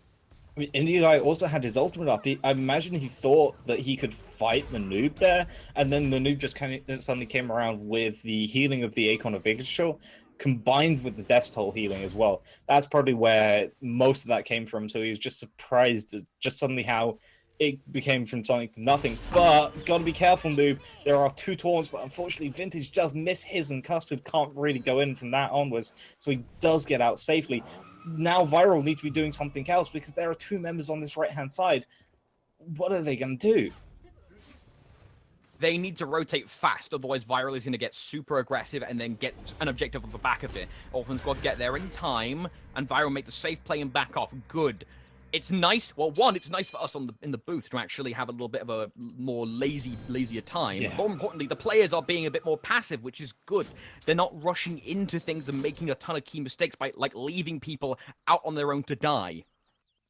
Yeah, they've just got to be super careful for both sides. Orphan Squad really don't want to lose another game, and Viral don't want to have that early game cost just be too drastic for them to come back from. So instead, playing it nice and safe, and actually Viral are slowly getting this gold difference back. It sounds minimal, it's only 200, but 200 is very good considering you actually lost first blood. Custard, gonna be reinforced by Vintage, but will be enough in time. The taunt is good, gonna set up the stiletto slam. Huge damage there from Vintage slamming down. And Racket got stunned as well by Hokage. He is solo. Racket is solo, but he will kill Custard just before. Oh, he got out! How? Okay, I guess he used the portal. That explains it. He didn't use it on the floor. And luckily, Viral does have reinforcements. Hokage drops. Noctis Poi able to set up the kill with the Coerce plus the stun, the Curse Strength. And now Orphan Squad are on the run. Yeah, they're now just running away, and suddenly Viral have turned this all the way back around. It originally looked like Orphan Squad was going to be able to get a fantastic couple of kills, but instead, actually, no, it's completely the other way. And look in solo, the noob actually trying to attempt to dive India Guy underneath tower, really wants to try and get some pressure back on this guy, but unfortunately, he just took a couple too many tower shots. Rakuin is around, though, so he might be able to go back in.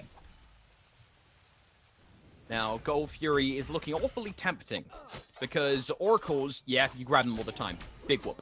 But Viral now, with this start of a comeback, I wouldn't call it that just yet. They are decently ahead in terms of XP and levels. Specifically, their solo laner is 2 levels above India Guy, and India Guy is only a third of the way up his XP bar. So Viral, if they can get one more good fight like that, one more good punish onto Orphan Wiz, Oracles and Gulf Fury is going to open things wide open for Viral to do what they want, when they want, for a good 5 minutes. Yeah, really what they need to be doing right now, though, is they need to be able to take out Hokage. If they take out Hokage, they can actually go for the Gold Fury, because McTD Swag has built into quite a slow build. He's got the red buff currently, but he hasn't finished the Transcendence yet. He's gone straight into Warrior Tabai. He's also not gone for the Ninja Tabai, which we normally see with the Transcendence, because you kind of want that early attack speed, otherwise you just feel so slow. Instead, he's going for the Transcendence. He's going to get it started very soon, but you need it a lot sooner, because if you start going into that and then they go for the Gold Fury, you're not going to have a huge amount of damage behind you. It's going to be a decent amount of damage, definitely, but it's not going to be enough to really persuade against Viral from going in. Speaking of Viral, they're going to be dove on by Orphan Squad. Good bit of damage, multiple ultimates used, but nothing really comes off of the result. Oh, actually, in the duo, though, Shiz is doing a lot of damage to TD. Swag is solo, and the Curse Strength to actually, for the double tap, allows Shiz's Heart Bomb to actually kill him.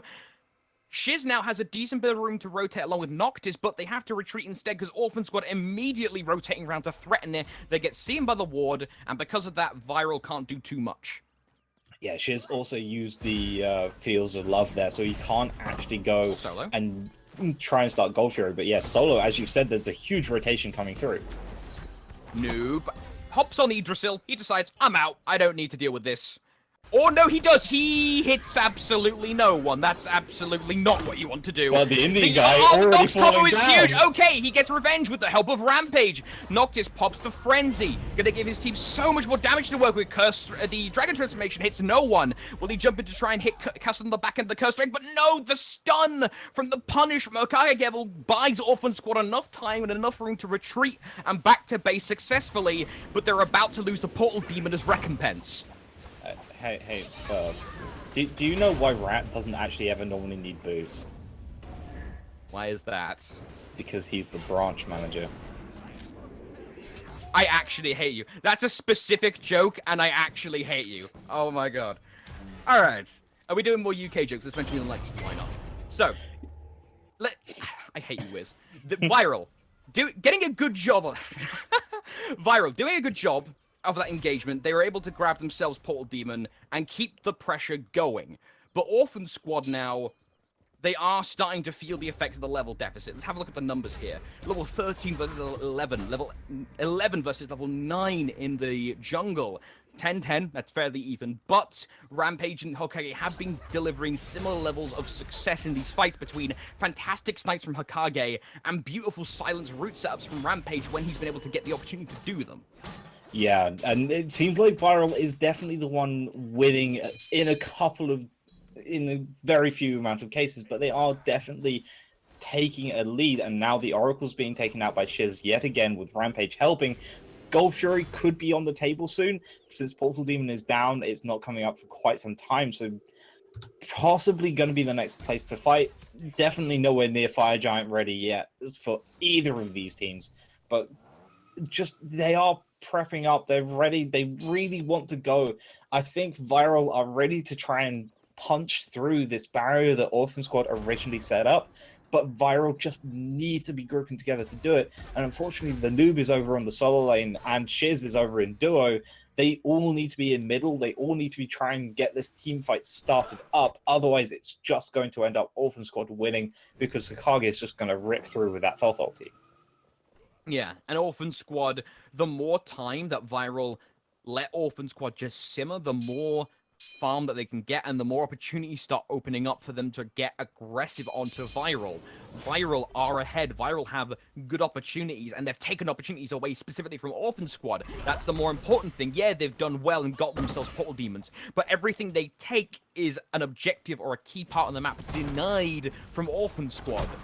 Viral already are 1-0 up, and this is exactly what they need to do. We're almost going back to the game from before, the kind of smother tactics, which can work so well in SCA, but at the same time can just completely faceplant.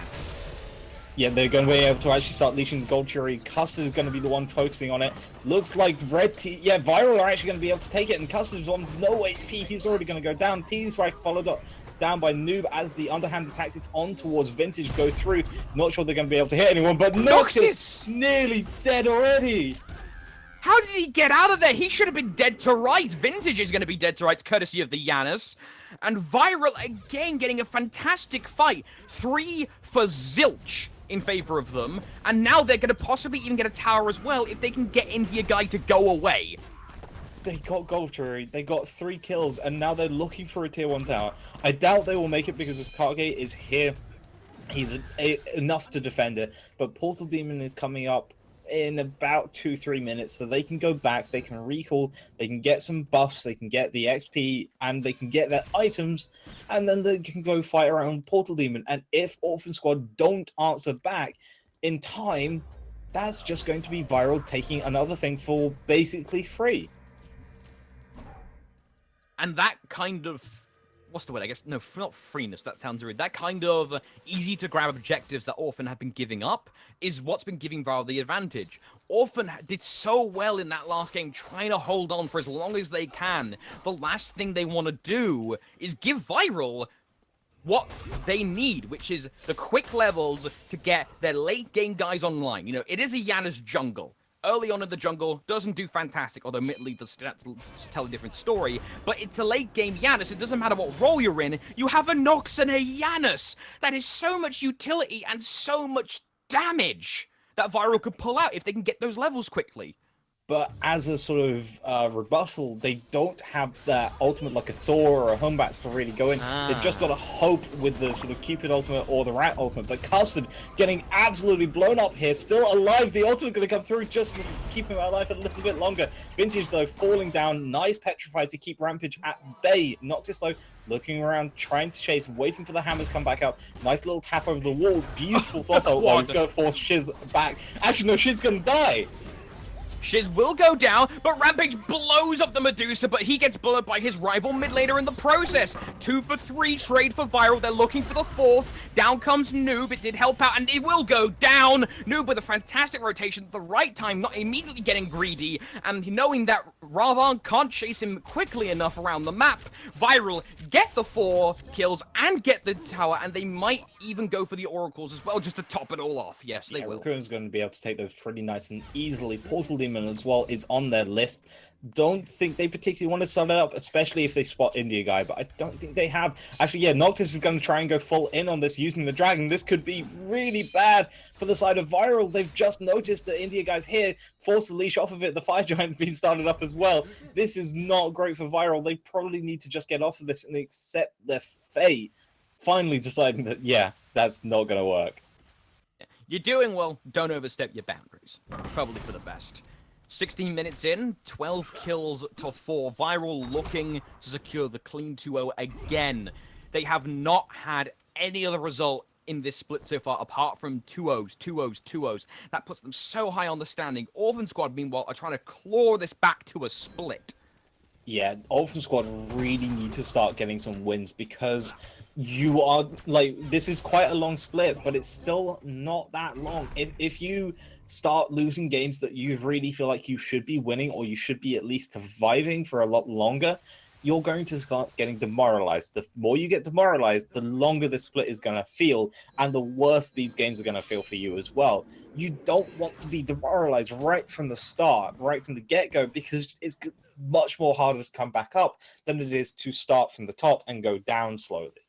You just need to be able to get these early couple of wins, and unfortunately for Orphan Squad, it's looking a little bit difficult for them. They are definitely an incredibly good team. They're doing very well versus Viral, but just not quite enough.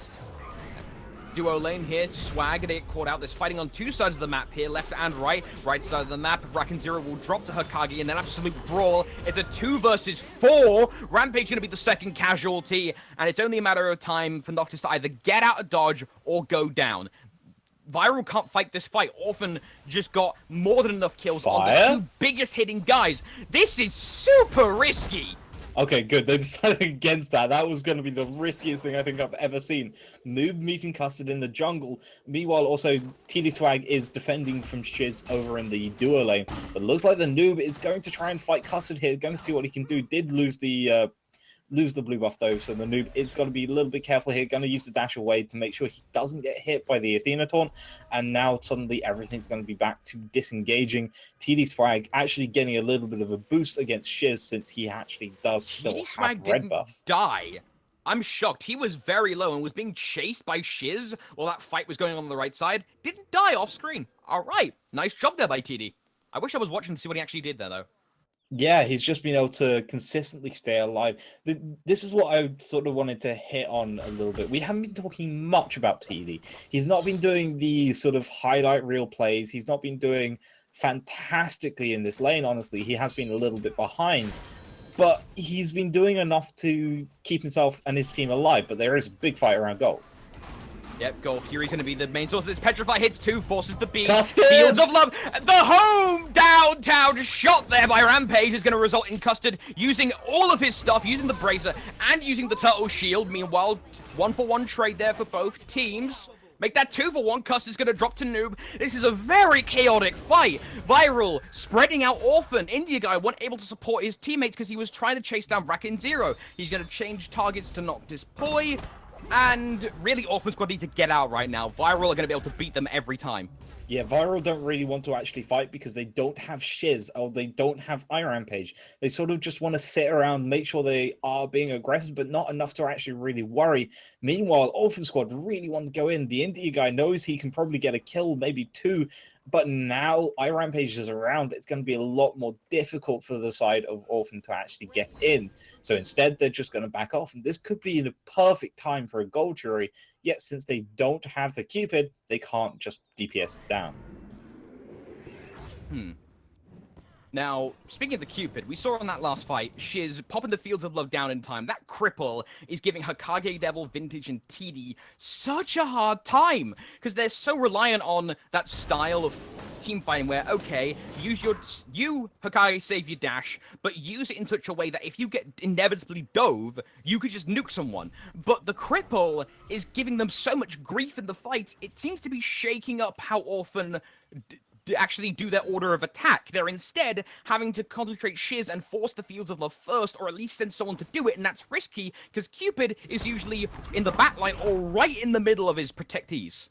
Yeah, I mean, a lot of people actually underestimate just how strong a cripple can be, especially one as large as the Fields of Love is. It's insane how strong that can be because it just makes everything so much more difficult. Hokage can't get away from it. Vintage has to use his ultimate to try and keep himself alive. TD Swag can't really get away with it without using Petrify. India guy at least has some sort of way of dodging that ability, but he still can't really do too much with it. And the same with Custard. Like, that giant AoE team fight will destroy people, but it looks like it's going to be a big fight happening right now.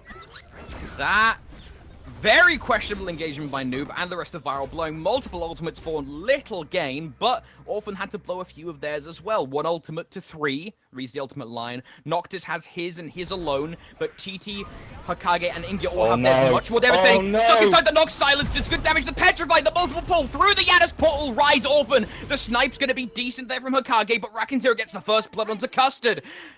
This is going to be India guy trying to zone out most of Viral to stop them causing any more damage to his backline and Orphan Squad, but he's going to drop in response. Yeah, TD Swag is the only one who could actually try and defend this Gold Fury. He's going to go against Noctis. He's doing a pretty decent amount of damage, but it's not going to be enough. This Gold Fury is 100% going to go the way of Viral unless TD Swag can come in. And now actually TD Swag taking way too much damage from Noctis himself. That Dragon Form is painful. It's about to wear off, but it's still going to be enough to actually matter. Now that's going to be the protection buff going the way of Noctis, and they're going to be looking for this tier 1 tower. Vintage is the only one around because Hokage has just accepted that that lane is dead, pretty much. Giannis as well, using his ultimate, trying to go towards the speed buff, I think, just making sure that Orphan Squad still can't actually win. TD Swag has finally rotated over, so this tier 2 is safe at least. But Raccoon is just trying to take out everything possible, and Hokage has noticed it, though. This could be bad, because he's just used the portal. TD, good Aegis, will stop him from dying to the Heart Bomb, but a point-blank Cupid shot, you're not going to be able to save yourself from that. Viral now splitting up across the map as well, Wiz. They're about to take the tier 1 on the right, back to left, Vintage Dovon in the Fields of Love, can't dash. Taunt from Custard, the 9 turns blessing, going to give Vintage a bit of room to breathe. The snipe actually field goals from Hokage somehow. He looked like he was on targetly weird. Oh no, India guy. Oh, he's going to be able to go over the wall looking for the Noob. Didn't find the root though, and that's going to be it. Noob is going to be able to get out nice and safely. Unfortunate there for India guy. If he'd been able to hit that ultimate or even the root, that could have been devastating for the Noob. And again, Hokage looked like it was a fantastic snipe setup, but it just sneaks through them. Doesn't actually hit any of them. That's such a bad feeling. And now Orphan Squad lost that tier 2 tower when they really did not want to lose anything like that. The Portal Demon has come back online. Custard is the only one that could even potentially try to defend this. Not going to be able to, though. This is the Portal Demon and maybe even Fire Giant, because India guy is the only one rotating up towards them. Or at least in close enough range to really make a big difference. Hokage is there, but this is going to be super risky to try for steal, but we've seen worse steals before. Hokage setting up shop, Vintage and the rest of the Orphan trying to provide the front line. Viral sense this, they're going to leash the Giant. Racken Zero a bit low. Frenzy's deployed. Draconic Corruption gonna do fantastic damage. He tried for the Petrify, but didn't actually get anything off of it. Vintage low. Gonna probably die, but so will TD. That's gonna be a 2 for 0 for Viral. No. This is exactly what they need. Oh, it's absolutely horrendous. Orphan Squad might have actually just lost themselves 2 more towers here after attempting to engage. Hikage drops as well. It's a 4-kill victory sweep for Viral. They could look for the 5th, but Custard's too far away. And now they're going to be looking for this tier 2 tower, followed up by a fire giant, maybe even getting a couple of phoenixes after this as well. There's such a long respawn timer on most of the side of Orphan Squad. Only Vintage has another 9 seconds. He does have the ultimate, he can come in, but Custard is nowhere to be seen. That's a free fire giant, that's a free tier 2 tower, and that's probably going to be a nice rundown of mid to try and end this game in the next couple of minutes. Everyone's just going to back off here, get the last couple of items that they need, and just finish some stuff off. And then it's just going to be some devastation coming out for the side of Viral, unless Orphan Squad try and hold this off yet again. Yeah, Orphan Squad are on the ropes, but as we, an app description that we talked about them last game, they're like a cockroach. They just won't die. They will hold on to the bitterest of ends. Now, Orphan, they are very far behind in levels. Their support is level 14, and Vintage is going to be going up against level 20 mages, and junglers, and carries. But at the same time, it's also mages with super high levels of CC and utility. That utility's been a bit of an undisclosed factor. The silences, and also the ability for Rampage to hop into Racken Zero as he goes through portals, makes it so efficient sometimes to just keep those two safe. Keep Racken Zero and Rampage safe. I mean, just go ahead and look at the graphs right now. 16k gold, 20k XP. Now, that sounds like a huge lead. What makes it worse is it's not quite a complete lead, so it's definitely not a full 20k because there are a few level 20s, but it's still a very strong lead no matter what. Frenzy gonna be deployed here by Viral. They want to get this tower down fast. Fields will deploy in response by Shiz for Viral. Rampage gets it to snipe, but it doesn't matter. There's so much damage being put up by Orphan, but the bodies are dropping for Viral. Viral keeps getting the kills. There's just too much tankiness for Viral to deal with. Indie Guy jumps in, has to use the bracer, but he got trapped for so much damage. Now TE's way too far up front. He's just getting dove. There is no front line now for Orphan. The front line has completely and utterly, wholly collapsed. Viral looking very strong, or looking very likely, I should say, to go for this Titan and get the 2-0 sweep. Yeah, Vintage is back in 10 seconds, but I don't think this Titan's going to last longer than 10 seconds. TD's Rampage is going to be finished off by Rampage in the backline. This is another win for Viral, another 2-0. And they're starting to look like they're going to be one of the top teams, if not the top themselves. And that will be the end of Orphan's attempt at going for the split. Now, we have been on here for a while, and we do have some other programming coming up on Hyros TV soon, so we're going to keep this fairly brief. We're going to, first of all, throw up the final standings on screen, because, of course, this is a league going over 4 or 5 weeks, plus the playoffs for Split 2, so there are points to be determined. Viral, of course, going to be on top after getting 2 wins this split. It's going to give them 6 points, and Archipelago trailing behind with 3. Yeah, do keep in mind, though, the teams have to face each other at least once. So although there have been 2 wins, there's another 4 to go for Viral. They've still got to try and keep on going out, and they haven't yet met some of the stronger teams inside this region. They have yet to meet Archipelago, and they've yet to meet Get On My Level. This is only the first week, but having 2 wins early on is definitely going to make them feel a lot safer.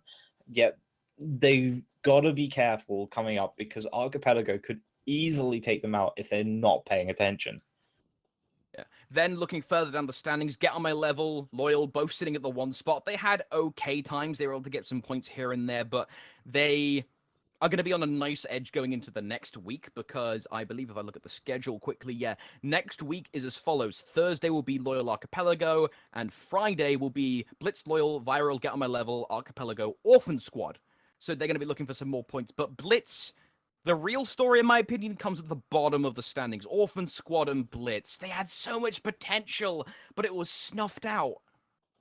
Yeah, I mean, these were the 2 teams that came out in the sort of second chances. They had to beat when they had to beat someone, or otherwise they're going to be disqualified, compared to Get On My Level and Loyal, who actually had a little bit of leeway. They beat both Orphan Squad and Blitz previously in relegation, so this is expected to start out with, but it's whether Orphan Squad and Blitz can try and improve up a bit more, because Orphan Squad is looking very good. They were fighting the top team, and they were actually going sort of toe to toe. It's actually amazing to watch. So I cannot wait to see how they deal with Archipelago. But I believe we should probably be closing out now. So Yes. what do you want to say, Ready. Verb? Well, first of all, thank you all so much for watching. We've had record turnout for the sale. Yeah. I think it was about 2.7k, yeah, 2.7k at peak, which is huge. The SEA guys, even though half of them may not necessarily speak the best English, they do sincerely appreciate being able to show their stuff. Yeah, it can get a bit clown fiestery, or it does get clown fiestery, Yeah. but it does mean a lot to them, and it means a lot to us here to be able to bring it to you guys. It's just a whole load of fun, more importantly. Yeah, this is an SPL, but it's just a boatload of fun that you can just laugh about. Yeah, we've been having so much fun casting these games and watching you guys react in chat. Don't worry, we are looking every now and again. I've been seeing Verb in chat, like between every break, just constantly typing. But yeah, we do absolutely love doing this. But yeah, all right. Yeah, but I believe we should probably finish this off and get going, because apparently Twitch chat doesn't like us and wants us to be very quiet now. Oh dear. All right, guys. We'll see you guys around for next week's Southeast Asian Invitational Leagues, brought to you by Esports Anger. Ta-ra!